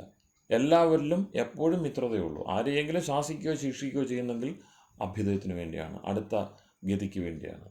അപ്പം മിത്രത എന്ന ഗുണം, ഇങ്ങനെ ഓരോ ഗുണം എടുത്ത് നോക്കൂ. ആ ഗുണങ്ങളുടെയൊക്കെ ഒരു പരാകാഷ്ഠ നിർബന്ധമായിട്ട് ഉണ്ടായി പറ്റുള്ളൂ. ആ ഗുണങ്ങൾ ഇവിടെ ഉണ്ട്. അതിലൊരു വ്യക്തിയും അതിൻ്റെ ആത്യന്തിക ആധാരമല്ല. നമ്മൾ ആരെങ്കിലുമൊക്കെ എനിക്ക് ഇഷ്ടമുള്ള ആളുണ്ടാവും, അവരെ സ്നേഹത്തിൻ്റെ മൂർത്തിയായിട്ട് ഞാൻ കണ്ടുവെന്ന് വരും. അവരാണ് മൈത്രിയുടെ പരാകാഷ്ഠയെന്ന് ഞാൻ പറഞ്ഞെന്ന് വരും. അതിൻ്റെ വ്യക്തിപരം, അതാണ് അവനവൻ്റെ ലോകമെന്ന് പറയുന്നത്. അത് അടുത്ത ആൾക്ക് ബോധം ഉണ്ടാവണമെന്നില്ല. ഞാൻ ഏറ്റവും കൂടുതൽ ഇഷ്ടപ്പെടുന്ന വ്യക്തി വേറൊരാളുടെ ഏറ്റവും വലിയ ശത്രുവായേക്കാം. ഇതൊക്കെ ഈ ആവേശീയമായിട്ടുള്ള ചിന്തകളുള്ളപ്പോൾ മൈത്രി എന്ന് പറഞ്ഞ ഗുണം നമുക്ക് വേണമോ വേണ്ടയോ? വേണം. ആ ഗുണത്തിന് ഒരു പരിപാലകൻ വേണ്ടേ? നിതാന്തമായിട്ട് ആ ഗുണത്തിൻ്റെ ഇരിപ്പിടമായിട്ടുള്ളൊരു വസ്തു വേണ്ടേ? ഗുണമുണ്ടെങ്കിൽ വസ്തു ഉണ്ടായേ പറ്റുള്ളൂ. മൈത്രി എന്ന് പറയുന്ന ആ ഗുണത്തിന് നമ്മൾ ആരുമല്ല ഇരിപ്പിടം. നമ്മളെല്ലാം അതിൻ്റെ കേവല താത്കാലിക കൈവശ അവകാശക്കാർ മാത്രമാണ്. അതിൻ്റെ നിത്യാവകാശി ആരോ അവൻ്റെ പേര് ബ്രഹ്മം. അതുകൊണ്ട് ബ്രഹ്മത്തിന് മിത്ര എന്ന ശബ്ദം വേദത്തിലുള്ളത്. ഇങ്ങനെ ഓരോന്നും എടുത്ത് നോക്കിക്കൂ. ദേവതകളുടെ നാമം മുഴുവനും ഈശ്വരൻ്റെ വൈഭവങ്ങളുടെ സൂചനകൾ മാത്രമാണ്. അതിൽ നമുക്കുമുണ്ട് ഉപാധേയങ്ങളായിട്ടുള്ള നമുക്ക് എടുത്ത് ചാർത്താൻ കഴിയുന്ന അനേകം നാമങ്ങളുണ്ട്. അതിലൊന്നാണ് ശിവശബ്ദം. മംഗളമൂർത്തിയായിരിക്കുക, ഏറ്റവും ദുർഘടാവസ്ഥകളിലും ചതപ്പിലും ചാരത്തിലും ശ്മശാനത്തിലുമൊക്കെയും ശിവത്വം മംഗള സ്വരൂപമായിരിക്കുക. കൊള്ളാം. അതുകൊണ്ട് ശിവൻ എന്നുള്ള പേര് വരട്ടെ, നമുക്ക് ഉപയോഗിക്കാം. ഏതൊക്കെ പേരെടുക്കാൻ പറ്റുമെന്ന് നോക്കിക്കൂ. ബ്രഹ്മശബ്ദം നമുക്ക് ബ്രഹ്മ എന്ന് പേരിട്ട് കഴിഞ്ഞാൽ എങ്ങനെ ഇരിക്കും? യോജിക്കത്തില്ല. അപ്പോൾ ഈശ്വരൻ്റെ അനവധി നാമങ്ങളുണ്ട്, അതെല്ലാം നമുക്ക് എടുക്കാൻ കഴിയില്ല. ചിലതൊക്കെ എടുക്കാം. പലതിനും നമ്മൾ പകർന്ന് പല സമ്പ്രദായങ്ങൾക്കും പേരിട്ട് കൊടുത്തു. ഇതെല്ലാം വേദത്തിൽ നിന്ന്. സർവം വേദാത് പ്രസിദ്ധ്യതി എന്ന് മനു പറയും. ഈ സ്മാർത്ഥ പദ്ധതിയിലുള്ള മുഴുവനും കാലാകാലങ്ങളിൽ മാറിക്കൊണ്ടിരിക്കുന്ന ലോകക്രമത്തിനനുസരിച്ചുള്ള നാമകരണ ക്രമങ്ങളൊക്കെയും വേദത്തിലുള്ളതാണ്, വേദത്തിൽ നിന്ന് എടുത്തിട്ടുള്ളതാണ്. സർവം വേദാത് പ്രസിദ്ധ്യതി, നാമകരണത്തെ സംബന്ധിച്ച് പ്രത്യേകിച്ചു. അപ്പോൾ വേദത്തിലില്ലാത്ത സങ്കല്പങ്ങളൊന്നും പുതിയതായിട്ടൊന്നും ഒരു സമ്പ്രദായത്തിലും ഇല്ല. പക്ഷേ അർത്ഥം മാറി മറിഞ്ഞു. ഇപ്പം മൈത്രിയെ സംബന്ധിച്ച് നമ്മൾ ചിന്തിച്ചു നോക്ക്. അതുപോലെ ഓരോ ദേവതയെ സംബന്ധിച്ച് മിത്രൻ വളരെ വ്യാപകമായ, സൂര്യനും മിത്രനും ഒക്കെ വളരെ വ്യാപകമായ ദേവതയാണ്. ഇങ്ങനെ ഓരോ ദേവതയെ പറ്റിയും ചിന്തിച്ച് ഉറപ്പിക്കേണ്ടതുണ്ട്, മനനം ചെയ്ത് ഉറപ്പിക്കേണ്ടതുണ്ട്. എന്നാൽ മാത്രമേ വേദ ഉദിതമായ വേദത്തിൽ പ്രകാശിക്കുന്ന ശുദ്ധ ചൈതന്യത്തെ സാക്ഷാത് ഈശ്വരനെ ഗ്രഹിക്കാനാവുകയുള്ളൂ. അതുകൊണ്ട് തന്നെ വേദം തന്നെ പറയും, നാ വേദവിത് നാ വേദവിത് മനുദേത്തം ബൃഹന്തം. വേദവിത്തല്ലാത്ത ഒരാൾക്ക് ആ ബൃഹത് സത്തയെ മനനം ചെയ്യുവാനാവില്ല. അപ്പോൾ വേദം ആകെക്കൂടെ ബോധിപ്പിക്കുന്നത്, ബാക്കിയുള്ളതെല്ലാം നമുക്കറിയാം. വേദം എന്തുകൊണ്ട് ലോകത്തെപ്പറ്റി പറയുന്നില്ല, നമ്മളുടെ ഇന്നിനെപ്പറ്റി പറയുന്നില്ല? കാരണം നമുക്ക് കണ്ണുകൊണ്ട് കണ്ടറിയാവുന്നതാണ്. ഇതര പ്രമാണങ്ങളെ കൊണ്ടറിയാവുന്നതിനെ തലമുറകൾക്ക് വേണ്ടി സൂക്ഷിച്ചു വെക്കേണ്ട ബാധ്യതയില്ല. എത്രയും ജ്ഞാനത്തെ ചുരുക്കണമോ അത്രയും ചുരുക്കിയാണ് മന്ത്രഭാഷ. എന്നിട്ട് തന്നെ 20,000-ൽ പരം വന്നു. അടിയന്തര പ്രാധാന്യമുള്ള ശാശ്വതത്വമുള്ള വിഷയങ്ങൾ മാത്രം അതിൻ്റെ മൂലരൂപത്തിൽ പ്രകാശിപ്പിക്കുക. ഇതാണ് അതിൻ്റെ യുക്തി എന്ന് പറയുന്നത്, വേദത്തിൻ്റെ യുക്തി, വേദോപദേശത്തിൻ്റെ യുക്തി. ബാക്കിയൊക്കെ നമുക്ക് ഗ്രഹിക്കാം, ഇതര പ്രമാണങ്ങളിലൂടെ ഗ്രഹിക്കാം. അപ്പം ധർമ്മം തുടങ്ങി നമുക്ക് മറ്റൊരു പ്രമാണത്തിലൂടെ അനന്യപ്രമാണ വേദ്യം ധർമാധികം വസ്തു വിഷയം വേദേതീതി വേദ. ധർമ്മം തുടങ്ങി മറ്റൊരു പ്രമാണം കൊണ്ടും ഒരു കാരണവശാലും നമുക്ക് ആലോചിച്ചോ തർക്കിച്ചോ ഒത്തുകൂടിയോ അറിയാൻ കഴിയാത്ത വസ്തുക്കളെ, വിഷയങ്ങളെ അറിയിക്കുന്നു വേദം. അതിലേറ്റവും മുഖ്യം ഈശ്വരൻ. കാരണം ഈശ്വരൻ്റെ ഈ ശുദ്ധ സ്വരൂപത്തെ വേദത്തിലൂടെ അല്ലാതെ, ഈ ശുദ്ധ കാഴ്ച വേദമന്ത്രങ്ങളിലൂടെ അല്ലാതെ, ഋഷി പരമ്പരയിലൂടെ അല്ലാതെ അറിയാൻ കഴിയില്ല.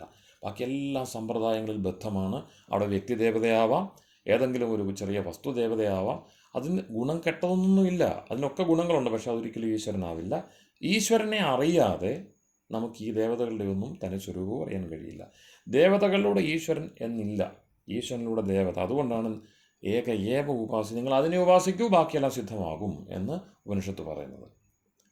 നിങ്ങൾ 5000-ലേക്ക് പോകണ്ട, 50,000-ലേക്ക് പോകണ്ട. പറയാം 33 കോടി, രക്ഷയില്ല, നടക്കത്തില്ല, അതൊന്നും സാധിക്കത്തില്ല. ഒന്നിനെ ഉപാസിക്കൂ, എല്ലാം അറിയാം. അതുകൊണ്ട് തന്നെ അറിവുള്ള സാമാന്യ ബുദ്ധിയുള്ള എന്ന് പറയുന്നതായിരിക്കും നല്ലത്. മഹാചാലനായ ശൗനകൻ ഗൃഹസ്ഥനായിരുന്നു. ഞാൻ നിർത്തുകയാണ്, 9:30 മഹാചാലനായ ശൗനകൻ മുണ്ടകോപനിഷത്തിൽ അംഗരസിനെ കിട്ടിയപ്പോൾ, അതായത് ബ്രഹ്മജ്ഞാനി മാത്രമല്ല ചതുർവേദവേത്താവാണ്, അഥർവ ഗുരുവായ അംഗരസിനെ കിട്ടിയപ്പോൾ മഹാചാലനായ ശൗനകൻ അദ്ദേഹത്തെ സമീപിച്ച് ചോദിച്ചു, ഭഗവോ കസ്മിൻ ഭഗവോ വിജ്ഞാതേ സർവമിതം വിജ്ഞാതം ഭവതി. ഈ അതിഗംഭീരമായ ആശയക്കുഴപ്പമുള്ള ലോകത്ത് നേരത്തെ മൂർത്തിസാർ ചോദിച്ച പോലെ ഓരോരുവൻ്റെയും ചിന്തയുടെയും വ്യാപ്തിയും ഉള്ളടക്കവും നോക്കുമ്പോൾ ഓരോന്നും ഓരോ ലോകമായിട്ട് അങ്ങനെ മിഥ്യ പെരുകിയിരിക്കെ, മിഥ്യ എന്ന് വെച്ചാൽ താൽക്കാലിക സത്യങ്ങൾ പെരുകിയിരിക്കെ, എല്ലാം അറിയാൻ ഏതൊന്നിനെ അറിയണം, ഏതൊന്നിനെ അറിഞ്ഞാൽ എല്ലാം അറിയാറായിത്തീരും. കസ്മിന്നു ഭഗവോ വിജ്ഞാതേ സർവമിതം വിജ്ഞാതം ഭവതി. ഇതൊക്കെയും അറിയേണ്ടതൊക്കെയും അറിയേണ്ടതൊക്കെ ഏതൊക്കെയുണ്ടോ അതിനെയൊക്കെയും അറിയിക്കുന്ന ഏതെങ്കിലും ഒന്നുണ്ടോ? ഈ ചോദ്യം ചോദിച്ചുകൊണ്ട് മുന്നോട്ട് നീങ്ങുന്നവരായിരുന്നു വൈദിക ഗൃഹസ്ഥന്മാർ. നമുക്കതാവണം, അത് കഴിയണം. അപ്പം ഒരുപാട് ദേവതകളുടെ ഉപാസന സാധിക്കില്ല. ഒരു ദേവതയെ ഉപാസിച്ചാൽ ബാക്കിയുള്ള ദേവതകളുടെയൊക്കെയും രഹസ്യവും തത്വവും ഗുണവും നമുക്ക് ലഭ്യമാകും. അതിനെയാണ് ഈശ്വരൻ എന്ന് പറയുന്നത്. കാരണം എന്താണ്? തസ്യാം ദേവതായാം പ്രതിഷ്ഠ. ഇതെല്ലാം അതിനെ ആശ്രയിച്ചിരിക്കുന്നു. ഇനി ബ്രഹ്മവിദ്യ എന്ത്? ബ്രഹ്മവിദ്യ സർവവിദ്യ പ്രതിഷ്ഠ. എല്ലാ വിദ്യകളുടെയും പ്രതിഷ്ഠ, എല്ലാ വിദ്യകളും ചെന്ന് ഒടുങ്ങുന്ന ഇടം. ഇതാണ് അഭേദ പര്യവസായിത്വം എന്നൊക്കെ പറയുന്നത്. അതിന് അദ്വൈതം സത്ത ഒന്നേ ഉള്ളൂ എന്നല്ല അതിനർത്ഥം. ബ്രഹ്മം ഒന്നേ ഉള്ളൂ, വിദ്യ ഒന്നേ ഉള്ളൂ, ജ്ഞാനത്തിൻ്റെ പരാകാഷ്ഠ ഒന്നേ ഉള്ളൂ. അപ്പം ഭേദങ്ങളും ബാക്കിയുള്ള നമ്മളുടെ അറിവില്ലായ്മയും ഭയപ്പാടുകളും ഒക്കെ നീങ്ങി അവിടെ ഒന്നായിട്ട് തീരും. അതൊക്കെ ശമിക്കും.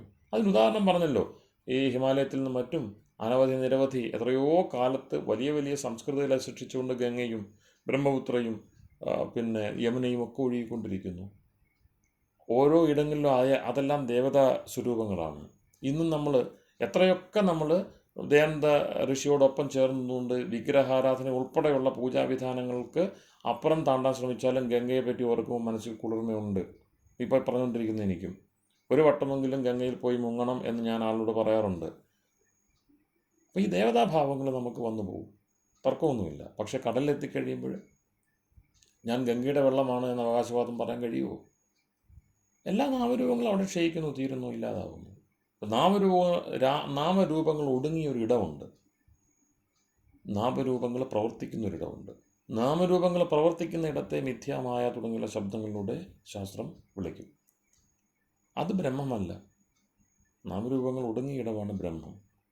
അതുകൊണ്ട് ജഗത്ത് മിഥ്യയാണ്, ബ്രഹ്മമാണ് സത്യം. അതിന് ഈ നവീന വേദാന്തികൾ എടുക്കുന്ന അർത്ഥം ശാസ്ത്ര അർത്ഥമല്ല. ശാസ്ത്രവിരുദ്ധമായ അർത്ഥം എടുത്തിട്ട് സത്ത ഒന്നേ ഉള്ളൂ എന്ന് അവർ ശഠിക്കുകയാണ്. അത് ശാഠ്യം മാത്രമാണെന്ന് പറഞ്ഞേ മതിയാകൂ. അപ്പോൾ ഒടുവിൽ സാറ് പറഞ്ഞ രണ്ടാമത്തെ ചോദ്യം ഉണ്ടല്ലോ, മന്ത്രങ്ങൾക്ക് ആചാര്യന്മാർ വ്യത്യസ്തമായ വ്യാഖ്യാനം നൽകുന്നു. ഒരിക്കലും അത് സാധിക്കില്ല. മന്ത്രങ്ങൾക്ക് അവ്യക്തതയില്ല. നമ്മളുടെ മനസ്സിൻ്റെ അവ്യക്തതയോടുകൂടി നമ്മൾ മന്ത്രങ്ങളെ നോക്കിയാൽ അത് നമ്മളെ രക്ഷപ്പെടുത്തില്ല. അപ്പം മന്ത്രങ്ങൾ രക്ഷയ്ക്കുള്ള ഉപായമാണ്. ത്രാണനം ചെയ്യണമെന്ന ആത്മബുദ്ധിയോടുകൂടി അവയെ സമീപിച്ചാൽ അവയുടെ സ്വരൂപം പ്രകാശിപ്പിക്കും. തേന വിവൃണുതേ തനുവും സ്വാം. ഈ ഈശ്വരനെ അറിയുന്ന ഉൾപ്പെടെ എങ്ങനെയാണ്? അവൻ നമുക്ക് മുമ്പിൽ വെളിപ്പെടുകയാണ്. നമ്മൾ അങ്ങോട്ട് കാണിച്ചു തരൂ, വരൂ എന്ന് പറഞ്ഞാൽ തരില്ല. നമ്മുടെ യോഗ്യതയും ബാക്കിയുള്ള ഉപാസനയുടെ ഫലസിദ്ധിയുമൊക്കെ നിമിത്തം ഈശ്വരൻ അവൻ്റെ സ്വരൂപം പ്രകാശിപ്പിക്കുകയാണ് ചെയ്യുന്നത്. മന്ത്രങ്ങളും അങ്ങനെയാണ്.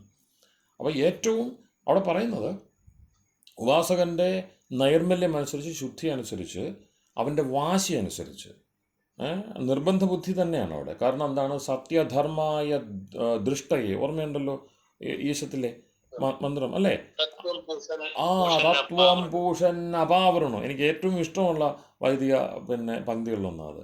തത്വം പൂഷൻ അപാവൃണു, നീ നീക്കിയോ സമൂഹ വ്യൂഹ രശ്മീൻ സമൂഹം എന്നാണ് ഉപനിഷത്ത് വിശദീകരിച്ചിരിക്കുന്നതിനെ. ഇതൊക്കെ ഒന്ന് അടക്കിക്ക്, എനിക്കതിൻ്റെ തത്വം കാണണം. ഇതല്ല തത്വമെന്ന് എനിക്കറിയാം, എനിക്കതിനപ്പുറത്തേക്ക് കിടക്കണം, ഞാൻ സത്യധർമാവാണ്, എനിക്ക് നിന്നെ കണ്ടേ മതിയാവും എന്ന് പറയുന്ന ആ വാശിയുണ്ടല്ലോ, ആ ദക്ഷത, അതിലൂടെ നോക്ക്. അപ്പോൾ അവിടെ ഏറ്റവും അതിന് ഇങ്ങനെ തന്നെയാണ് നിരുക്തം പറയുന്നതാണ്. അപ്പം ഞാനത് ഇന്നത്തെ അർത്ഥത്തിൽ അത് എന്താണ് പറയുന്നത്, ലൈംഗിക ചുവയുള്ള പരാമർശമായിരിക്കും. പക്ഷെ നിരുക്തത്തിൽ നൽകുന്ന ശുദ്ധമായൊരർത്ഥമാണ്. അതിൻ്റെ നിർമ്മലമായിട്ടുള്ള ഒരു മനുഷ്യ ജീവിത സാഹചര്യത്തിൽ നിന്നുള്ളൊരു ഒരു പ്രയോഗമാണ്. പിന്നെ ഏറ്റവും ഏകാന്തമായിട്ടുള്ള പ്രേമത്തിൻ്റെ സമ്പൂർണതയിൽ ആണും പെണ്ണും ചേർന്നിരിക്കെ എപ്രകാരമാണോ തൻ്റെ വാസസിനെ, വസ്ത്രങ്ങളെ പതിക്ക് ഭർത്താവിന് മുമ്പിൽ ഒരു ഭാര്യ ഇഷ്ടത്തോടുകൂടി തുറന്ന് ശരീരത്തെ കാട്ടിക്കൊടുക്കുന്നത്, ഇതാണ് ഉദാഹരണം. അതുപോലെ മന്ത്രം ഉപാസകന് വെളിപ്പെടും, മന്ത്രത്തിൻ്റെ അർത്ഥം ഉപാസകന് വെളിപ്പെടും. അല്ലാതെ അതിനെ വ്യാഖ്യാനിക്കാൻ ചെന്നാൽ ഒരു കാര്യവുമില്ല. അപ്പോൾ അതുകൊണ്ട് വ്യാഖ്യാന പാഠങ്ങളും മന്ത്രവും വ്യാഖ്യാനവും ഒക്കെ പലതാവട്ടെ, മന്ത്രം എപ്പോഴും നമുക്ക് മനനം ചെയ്താൽ രക്ഷയേകുന്നതാണ്. അത് പരമ്പരയാണ്. ആ വഴിക്കല്ലാതെ ഈശ്വരനിലേക്ക് എത്തുവാനും വഴിയില്ല. കാരണം ദേവതകളെ നമുക്ക് തൃപ്തിപ്പെടുത്താൻ കഴിയും, ദേവതകളെ ഒരുപക്ഷെ സാക്ഷാത്കരിക്കാൻ കഴിഞ്ഞേക്കാം, അവയിലൂടെ പല സിദ്ധിയും നമുക്ക് വന്നു എന്ന് കരുതാം. പക്ഷേ ഇതൊക്കെ ഈ സിദ്ധിക്കൊക്കെ അപ്പുറമാണ്. എല്ലാ സിദ്ധന്മാരും പറയും സിദ്ധിക്ക് അപ്പുറമാണ് ഈശ്വരൻ എന്ന്. അപ്പോൾ ശുദ്ധജ്ഞാനത്തിന് സാർ ഒരു ദേവത എന്ന് പറയുമ്പോൾ ആശയക്കുഴപ്പത്തിൽ ചെന്ന് ചാടുന്നു. കാരണം ദാനാദ്യോതനാദ്യുസ്ഥാന ഇതിവ എന്ന് കൃത്യമായി പറഞ്ഞിരിക്കുമ്പോൾ അതൊരു ഒരു ഒരു ആത്മാംശമുള്ള ജീവാത്മാവ് സൂക്ഷ്മ ശരീരികളായ ദേവത എന്ന് പറഞ്ഞ് ചുറ്റും കേൾക്കുന്നതുമായിട്ട് ബന്ധപ്പെട്ട് വരുമ്പോൾ അത് പാടെ നിരാകരിക്കേണ്ടി വരികയല്ലേ? അല്ല അത് എന്തുമായിക്കോട്ടെ എന്ന് ഞാൻ പറയാം, അതിൻ്റെ അർത്ഥം എന്തുമായിക്കോട്ടെ, ദേവത ദുർദേവതയാവട്ടെ, എന്തുമായിക്കോട്ടെ. അപ്പം ഞാൻ പറയട്ടെ, അപ്പം ഞാൻ അല്ല, എൻ്റെ മനസ്സിൽ ഞാൻ ഈശ്വരനെ കാണുന്നു ഒരു പ്രത്യേക രൂപത്തിൽ കണ്ടുകൊണ്ട് ഞാൻ അതിൽ സമ്പൂർണ്ണമായിട്ടും ആമഗ്നനായിട്ട് നടക്കുകയാണ്. നടക്കുമ്പോൾ സ്വാഭാവികമായിട്ടും അതിനനുസരിച്ചുള്ള ആകാരപ്രകാരങ്ങൾ എൻ്റെ ശരീരത്തിൽ വന്നേക്കാം. കാരണം എന്താണ്? കായമാണിത്.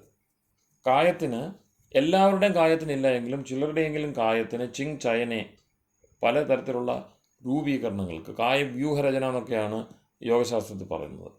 അങ്ങനെയുള്ള രൂപാന്തരങ്ങൾക്ക്, കാരണം ഇതൊക്കെ എന്താണ്, എല്ലാ ഹൈഡ്രജനും ഓക്സിജനും ഒക്കെ ആണല്ലോ, രൂപാന്തരങ്ങൾക്കോ അല്ലെങ്കിൽ പുതിയ കായവ്യൂഹ നിർമ്മാണത്തിനോ ഒക്കെ ചെറുതാകുക വലുതാകുക ഇതൊക്കെ സാധിച്ചെന്ന് വന്നിട്ട് അതിനൊക്കെ ആര്യസമാജികൾ പരിമിതമായ അർത്ഥം നൽകുന്നുള്ളൂ. അറിയാത്തതല്ല. അവർ പറയുന്നത് പോലെ പിന്നെ അസാധാരണമായിട്ടുള്ള ഇതുണ്ടായിക്കോട്ടെ, പരകായ പ്രവേശം ഉൾപ്പെടെ ഒക്കെ സംഭവിച്ചോട്ടെ, ഇതൊന്നും ഈ പറയുന്ന അടിസ്ഥാന ദേവതാ സങ്കല്പത്തോട് ചേർന്ന് അതിനെ എന്ത് ചെയ്യുന്നില്ല, അതിനെ നിരാകരിക്കാനാവുന്നില്ല. കാരണം ദേവത, പ്രത്യേക ദേവത, ഇതിനെയൊക്കെ നിങ്ങൾ ഉപാസിച്ചു, ഇഷ്ടദേവതാ സംപ്രയോഗാത്, അതിനൊക്കെ പല അർത്ഥമല്ലേ യോഗത്തിൽ നൽകുന്നത്. അതൊക്കെ നടന്നോട്ടെ, ഓരോരുത്തരുടെയും കുലത്തിലും വീട്ടിലും ഒക്കെ ദേവത ഇരുന്നോട്ടെ, ഇതെല്ലാം താത്കാലികമാണ്. പ്രപഞ്ചത്തിൻ്റെ ആചാര്യ, ഞാൻ ഒരുപാട് സമയം എടുക്കുന്നില്ല. അവിടെ പറയുമ്പോ ഒരു സൂക്ഷ്മ ശരീരിയായ ഒരു ജീവാത്മാവാണോ, അതോ വെറും എന്താ പറയാ ജഡപ്രകൃതിയുടെ ഭാഗമാണോ, അതോ സോളിഡിഫൈങ് എ തോട്ട് എന്നാണോ? ഈ ദേവത എന്ന് പറയുന്നൊരു ഒരു കൊനിഷ്ഠാണ്. കാരണം ദേവയേവ ദേവത എന്ന് പറയും. ദേവതാ ശബ്ദം സ്ത്രീലിംഗമാണ്. ദേവനും ദേവതയും രണ്ടല്ല. നിരുക്തം അനുസരിച്ച് ദേവനും ദേവതയും രണ്ടല്ല. എന്തോ ആൺപെൺ ഭേദമൊന്നുമില്ല. പക്ഷേ നമ്മൾ ദീപ്തി ഈ ദേവതാ ശബ്ദം വളരെ വ്യാപകമായി. ദേവ എന്നുള്ള ശബ്ദം ഡ്യൂസ് എന്നുള്ളതിനൊക്കെ കൂടുതൽ ഡീറ്റി എന്ന് പറയുന്നതാണ്. ദേവത എന്നുള്ളത് അത് കൂടുതൽ വ്യാപകമായിട്ടുണ്ട്.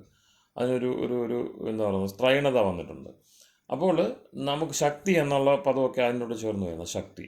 അപ്പോൾ ഏതൊരു വസ്തുവിൻ്റെയും ശക്തിയെ നമുക്ക് ശക്തിയെ ഉപാസിക്കുക എന്ന് വെച്ചാൽ അതാണല്ലോ നമുക്ക് വേണ്ടത്. അപ്പം അഗ്നിയുടെ അടുത്ത് അഗ്നിയുടെ ആ ജ്വലിക്കുന്ന ദഹിപ്പിക്കുന്ന ആ ശക്തിയാണ് നമുക്ക്, അഗ്നിയെ നമ്മൾ മുൻനിർത്തിക്കൊണ്ട് നേടാൻ ആഗ്രഹിക്കുന്നത്.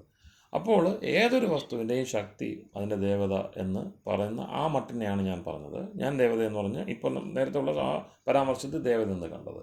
പക്ഷെ അവിടെ ഒക്കെയും അതിൻ്റെ ശക്തി, മൂലശക്തി നമ്മൾ പിന്നെ നിശേഷം ബ്രഹ്മത്തിലാണെന്ന് നേരത്തെ തന്നെ സിദ്ധാന്തിച്ചു കഴിഞ്ഞു. കാരണം എന്താണ്, ഇതിൻ്റെ എല്ലാം പ്രതിഷ്ഠ അതിലാണ്. തസ്യ ഭാസാ സർവമിതം വിഭാതി. അപ്പം അധിഷ്ഠാത്രി ദേവതാ സങ്കല്പം ഉണ്ട്. ഇപ്പോൾ ഉദാഹരണം പറഞ്ഞാൽ പിന്നെ നീണ്ടുപോകുന്നു. പുരൂരവസിൻ്റെ കഥയിൽ വൈദിക സ്രോതസ്സുകളിൽ നിന്നുള്ളൊരു മഹത്തായ കഥയാണ്. കാമസൂത്രത്തിൻ്റെ ഭാഷ്യം ആരംഭിക്കുമ്പോൾ, ജയമംഗല ടീക ആരംഭിക്കുമ്പോൾ യശോധരാചാര്യന് ഈ കഥ പറഞ്ഞുകൊണ്ടാണ് പിന്നെ ആദ്യത്തെ സൂത്രത്തെ വ്യാഖ്യാനിക്കുന്നത്. ധർമാർത്ഥ കാമേഭ്യോ നമ. അവിടെ പിന്നെ മോക്ഷത്തെ നമിക്കുന്നില്ല, ധർമാർത്ഥ കാമേഭ്യോ നമ. എന്തിനാണ് ഈ ധർമാർത്ഥ കാമങ്ങളെ നമസ്കരിച്ചത്? നമസ്കാരം എപ്പോഴും ദേവതകൾക്കല്ലേ? ദേവതകളെന്ന് പറയുന്നത് ഈശ്വരാംശങ്ങളല്ലേ? അപ്പോൾ ഇവയെ എന്തുകൊണ്ടാണ്, അതായത് മൂർത്തി ഉണ്ടാവണ്ടേ? ഒന്നില്ലെങ്കിൽ നേരത്തെ പറഞ്ഞ പോലെ ഒരു മൂർത്തി, അതല്ലേ ഉദ്ദേശിച്ചത്? മൂർത്തി കാണുന്ന ഒരു സംഗതി, എന്തെങ്കിലും ഒരു എന്താണ് പറയുന്നത്, ഒരു ഫീൽ ചെയ്യുന്ന പിന്നെ ഇന്ദ്രിയങ്ങളെ കൊണ്ടോ എങ്ങനെയെങ്കിലും ഒരു രൂപമോ ഭാവമോ ഒക്കെ വേണ്ട.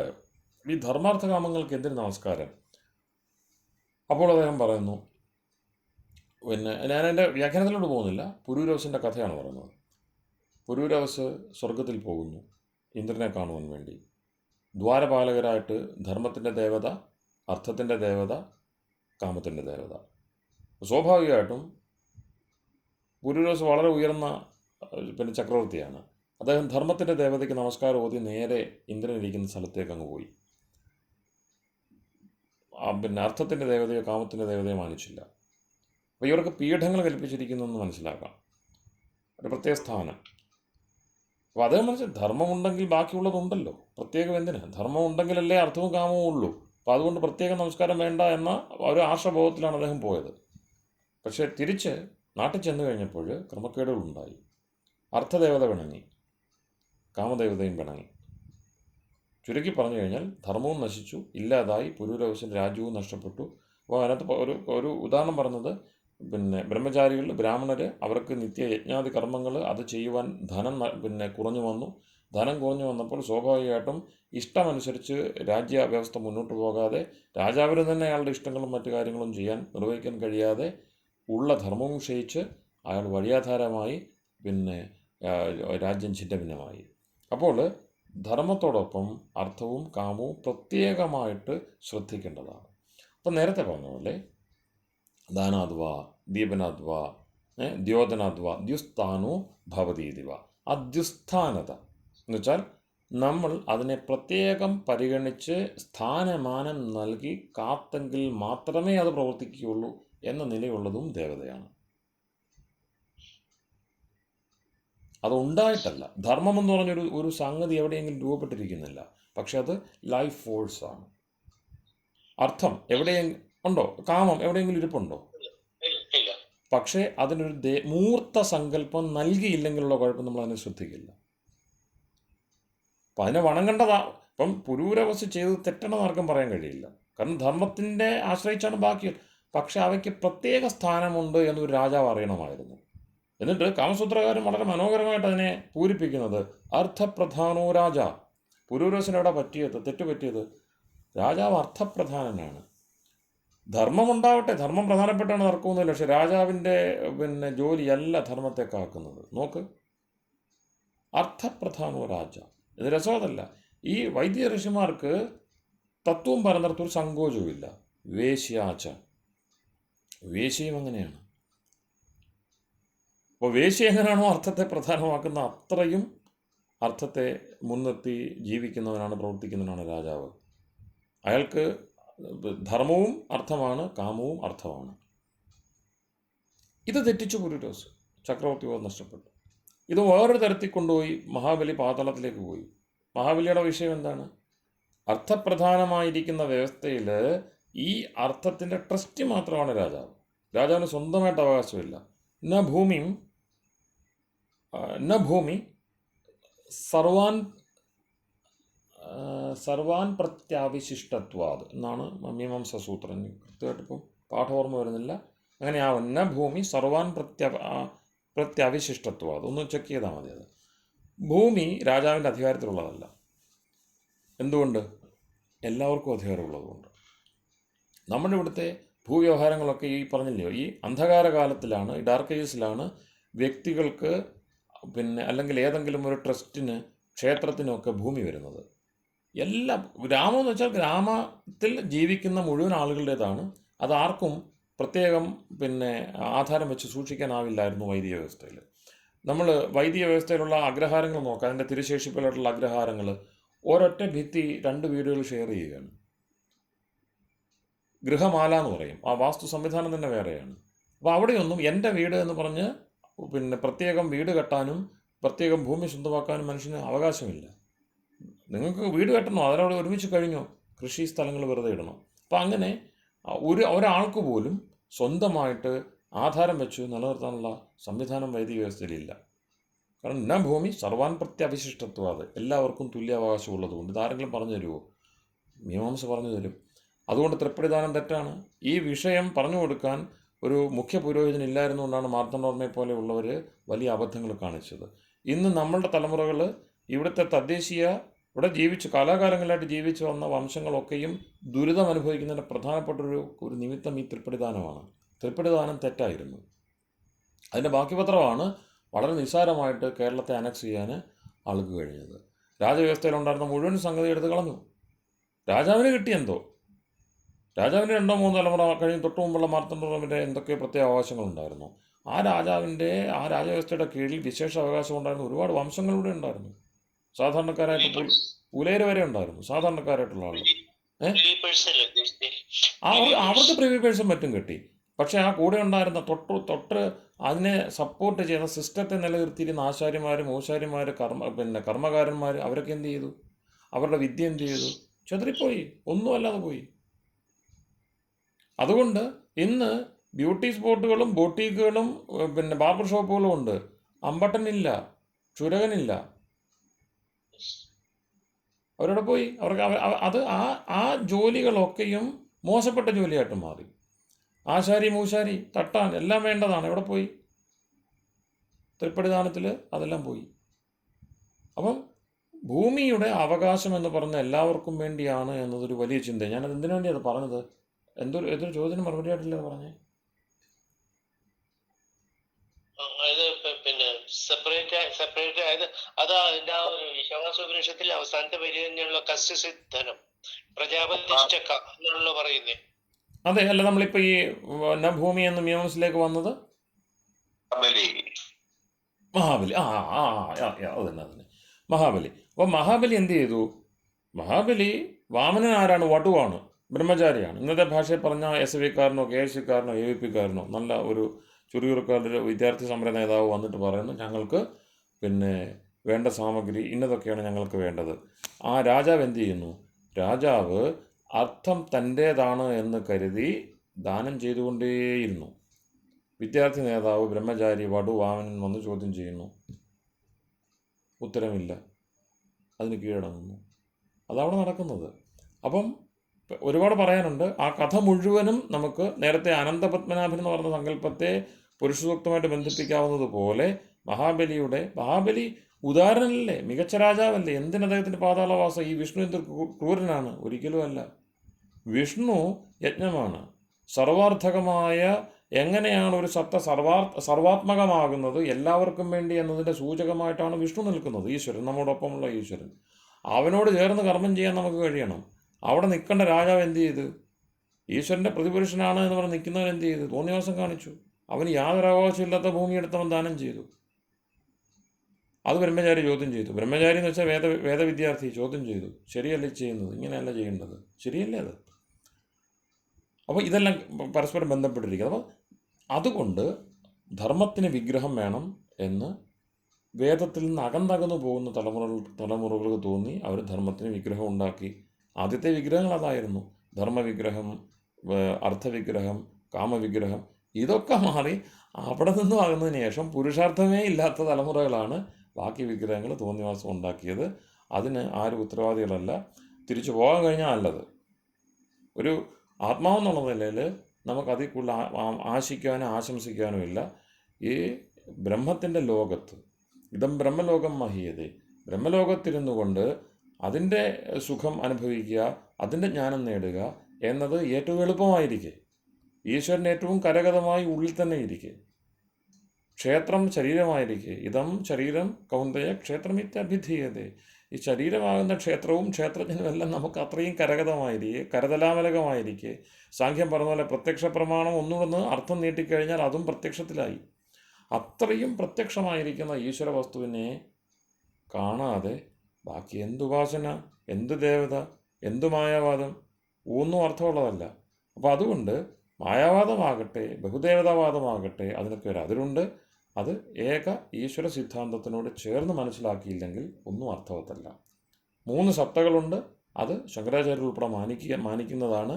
വേദത്തിന് മുഖ്യമായി ചൂണ്ടിക്കാണിക്കാൻ, ആ അനാദി സത്തകളിൽ മുഖ്യമായിട്ട് കാട്ടാനുള്ളത് ഒരു സത്തയേ ഉള്ളൂ, നമ്മയെല്ലാം ബന്ധിപ്പിക്കുന്ന, എല്ലാ കാലത്തും എല്ലാ സ്ഥലത്തും.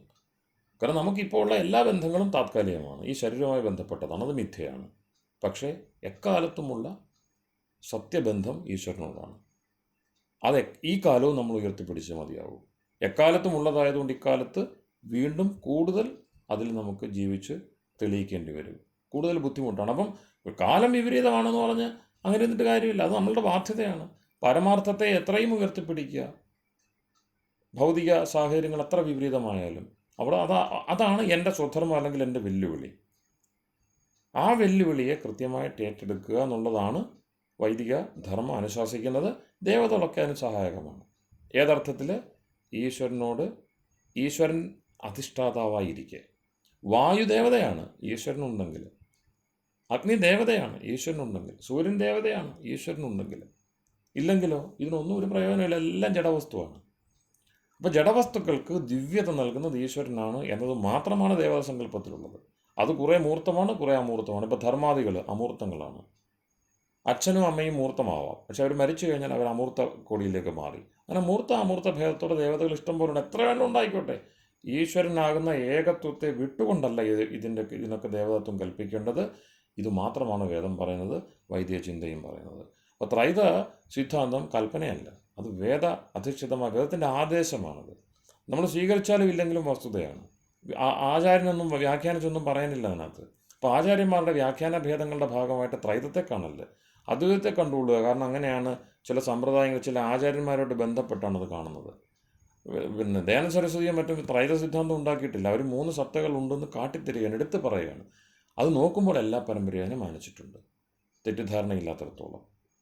അതുകൊണ്ടാണ് വേദാന്തികൾക്കിടയിൽ എങ്ങനെയോ കടന്നുകൂടിയ ഇരുട്ട് നീക്കണം, വേദാന്തി ധ്വാന്ത നിവാരണം.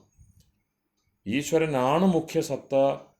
6 ദർശനങ്ങളിൽ അതിൻ്റെ എൻഡ് നോട്ടായിട്ടുള്ള ഏറ്റവും ഒടുവിലത്തെ ദർശനമായ വേദാന്തം അത് ഉറപ്പിക്കാൻ വേണ്ടി മാത്രമാണ് പ്രവർത്തിക്കുന്നത്. അപ്പോൾ നമ്മളോടൊപ്പം നിൽക്കുന്ന ഒരു സാധക ഈ ഉന്നയിച്ച ചോദ്യമാണ് പിന്നെ ഇത്, ഈ സൃഷ്ടി സ്ഥിതി സംഹാരം ഇതിൻ്റെ ഉത്തരവാദിയായ ഒരു സത്ത ശക്തി ഉണ്ടോ? വേദം അതിനെ അംഗീകരിക്കുന്നുണ്ടോ? വേദം അതിനെ അംഗീകരിക്കുന്നുള്ളൂ. അതിനുവേണ്ടിയാണ് ബ്രഹ്മസൂത്രം. ജന്മാദ്യസ്യ യതഃ, ജന്മം തുടങ്ങിയുള്ളവ ഏത് നിമിത്ത സത്തയുടെ സാന്നിധ്യത്തിലാണോ ഉണ്ടാകുന്നത്, സമ്പൂർണ്ണ സൃഷ്ടിയുടെയും ഉടയോന്, ഇതിനെല്ലാം വ്യവസ്ഥയും അർത്ഥവും നൽകുന്നത്, ഇതിനെ പൂരിപ്പിക്കുന്നത്, ഇതിനെന്തെങ്കിലും കുറവുണ്ടെങ്കിൽ ആ കുറവ് തീർക്കാൻ വേണ്ടി എന്നെന്നും നിലനിൽക്കുന്നത് ആ പുരുഷനുണ്ട്.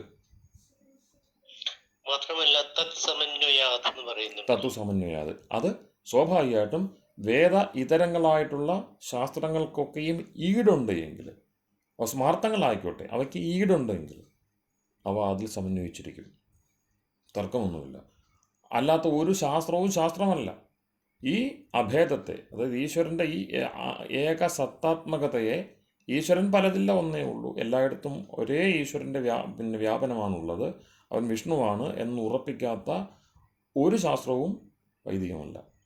അപ്പോൾ അങ്ങനെ ചിന്തിച്ച് നമുക്ക് എന്താ പറയുന്നത്, ആ ഏകസത്ത ദുർലഭമല്ല, അത് അത്രയും സുലഭമാണ് എന്ന് ചിന്തിക്കണം. ഈ ദേവതകളൊന്നും നമുക്ക് ഉപദേശിക്കുന്നതല്ല, കരകതമല്ല, വെറുതെ പറയുന്നതാണ്. അനായാസമായിട്ട് ദേവതോപാസന കൊണ്ട് നമുക്ക് ഒന്നും ചെയ്യാൻ പറ്റില്ല. നിങ്ങൾ ഏത് ദേവതാരൂപം എടുത്തു, ഉപാസന കൊണ്ട് നിങ്ങൾക്ക് സിദ്ധി നേടുക എന്നുള്ള എളുപ്പമല്ല. അതേസമയം ഇതോ മനോവ്യാപാരം ഒന്ന് മാറ്റിക്കഴിഞ്ഞാൽ തീർന്നു. എല്ലായിടത്തും അവനുണ്ട്, അവൻ സാക്ഷിയാണ്, അവൻ എന്നെ കണ്ടുകൊണ്ടിരിക്കുന്നത് ചിന്തിച്ചാൽ മാത്രം മതി. ഇത് ആർക്കാ സാധിക്കാത്തത്? സാധാരണക്കാരൻ സാധിക്കാത്തുണ്ടോ? സാധാരണക്കാരെല്ലാം അത് സാധിച്ചവരാണ്. അവർ കർമ്മം ചെയ്യുന്ന ഈശ്വരനെ സമർപ്പിച്ചുകൊണ്ടാണ്. ഈ അസാധാരണക്കാരാണ് വിഗ്രഹാരാധനയുടെയും മറ്റും പുറകെ പോകുന്നത്. അതാണ് ഇന്ന് നമ്മൾ വളരെ ദീർഘം 2 മണിക്കൂറിൽ എനിക്ക് എടുത്തെന്ന് തോന്നുന്നു. അപ്പം കുറേ ചോദ്യങ്ങളുടെ ഉത്തരം ആയിട്ട് പറയാനാണ് ഞാൻ ശ്രമിച്ചത്. മായാവാദം ഉണ്ടായിരുന്നു, അതിൽ പിന്നെ മുർസർ ഉന്നയിച്ച ചോദ്യം, അതുപോലെ ത്രൈതം തുടങ്ങിയുള്ളത് വ്യാഖ്യാന ഭേദങ്ങളല്ലേ. മന്ത്രങ്ങൾക്ക് പല ആചാര്യന്മാർ പല വ്യാഖ്യാനങ്ങൾ നൽകുന്നു. ആ വ്യാഖ്യാനങ്ങൾക്കൊക്കെ അതിനോട് ഇഷ്ടവും ചാർച്ചയുമുള്ള ഒരു പ്രത്യേക സംഘങ്ങളാവുന്നു. അപ്പോൾ മന്ത്രങ്ങൾ തന്നെ നമ്മളെ വഴിതെറ്റിക്കുന്നില്ല എന്നുള്ള ശങ്ക. ഒപ്പം ഈശ്വരൻ വേദത്തിലുണ്ടോ, വേദം നിരീശ്വരമാണോ, വ്യത്യസ്ത ദേവതകളുടെ സ്ഥാനമെന്ത്, ഈ ദേവതകളും ഈശ്വരൻ തമ്മിലുള്ള ബന്ധമെന്ത്, ഇങ്ങനെ പല വിഷയങ്ങൾ നമ്മൾ ചർച്ച ചെയ്തു.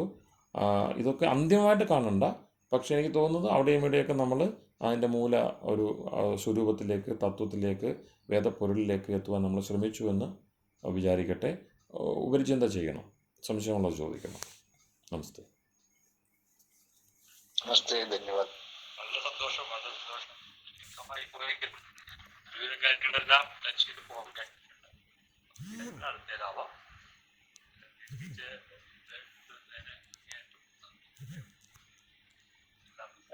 ഒരുപാട് സ്ട്രെയിൻ ആയോ എന്ന് എനിക്ക് അറിയില്ല. നമസ്തേ. ഒരുപാട് വിഷയങ്ങൾ നമ്മൾ ഇങ്ങനെ പലതും പറയുന്നതുകൊണ്ട് അവ്യക്തത ഉണ്ടാവുന്നോ വ്യക്തത ഉണ്ടാവുന്നോ, അതാണ് എനിക്കൊരു ശങ്ക. വ്യക്തമാണ്. ശരി, നമസ്തേ. ശിവരാത്രി.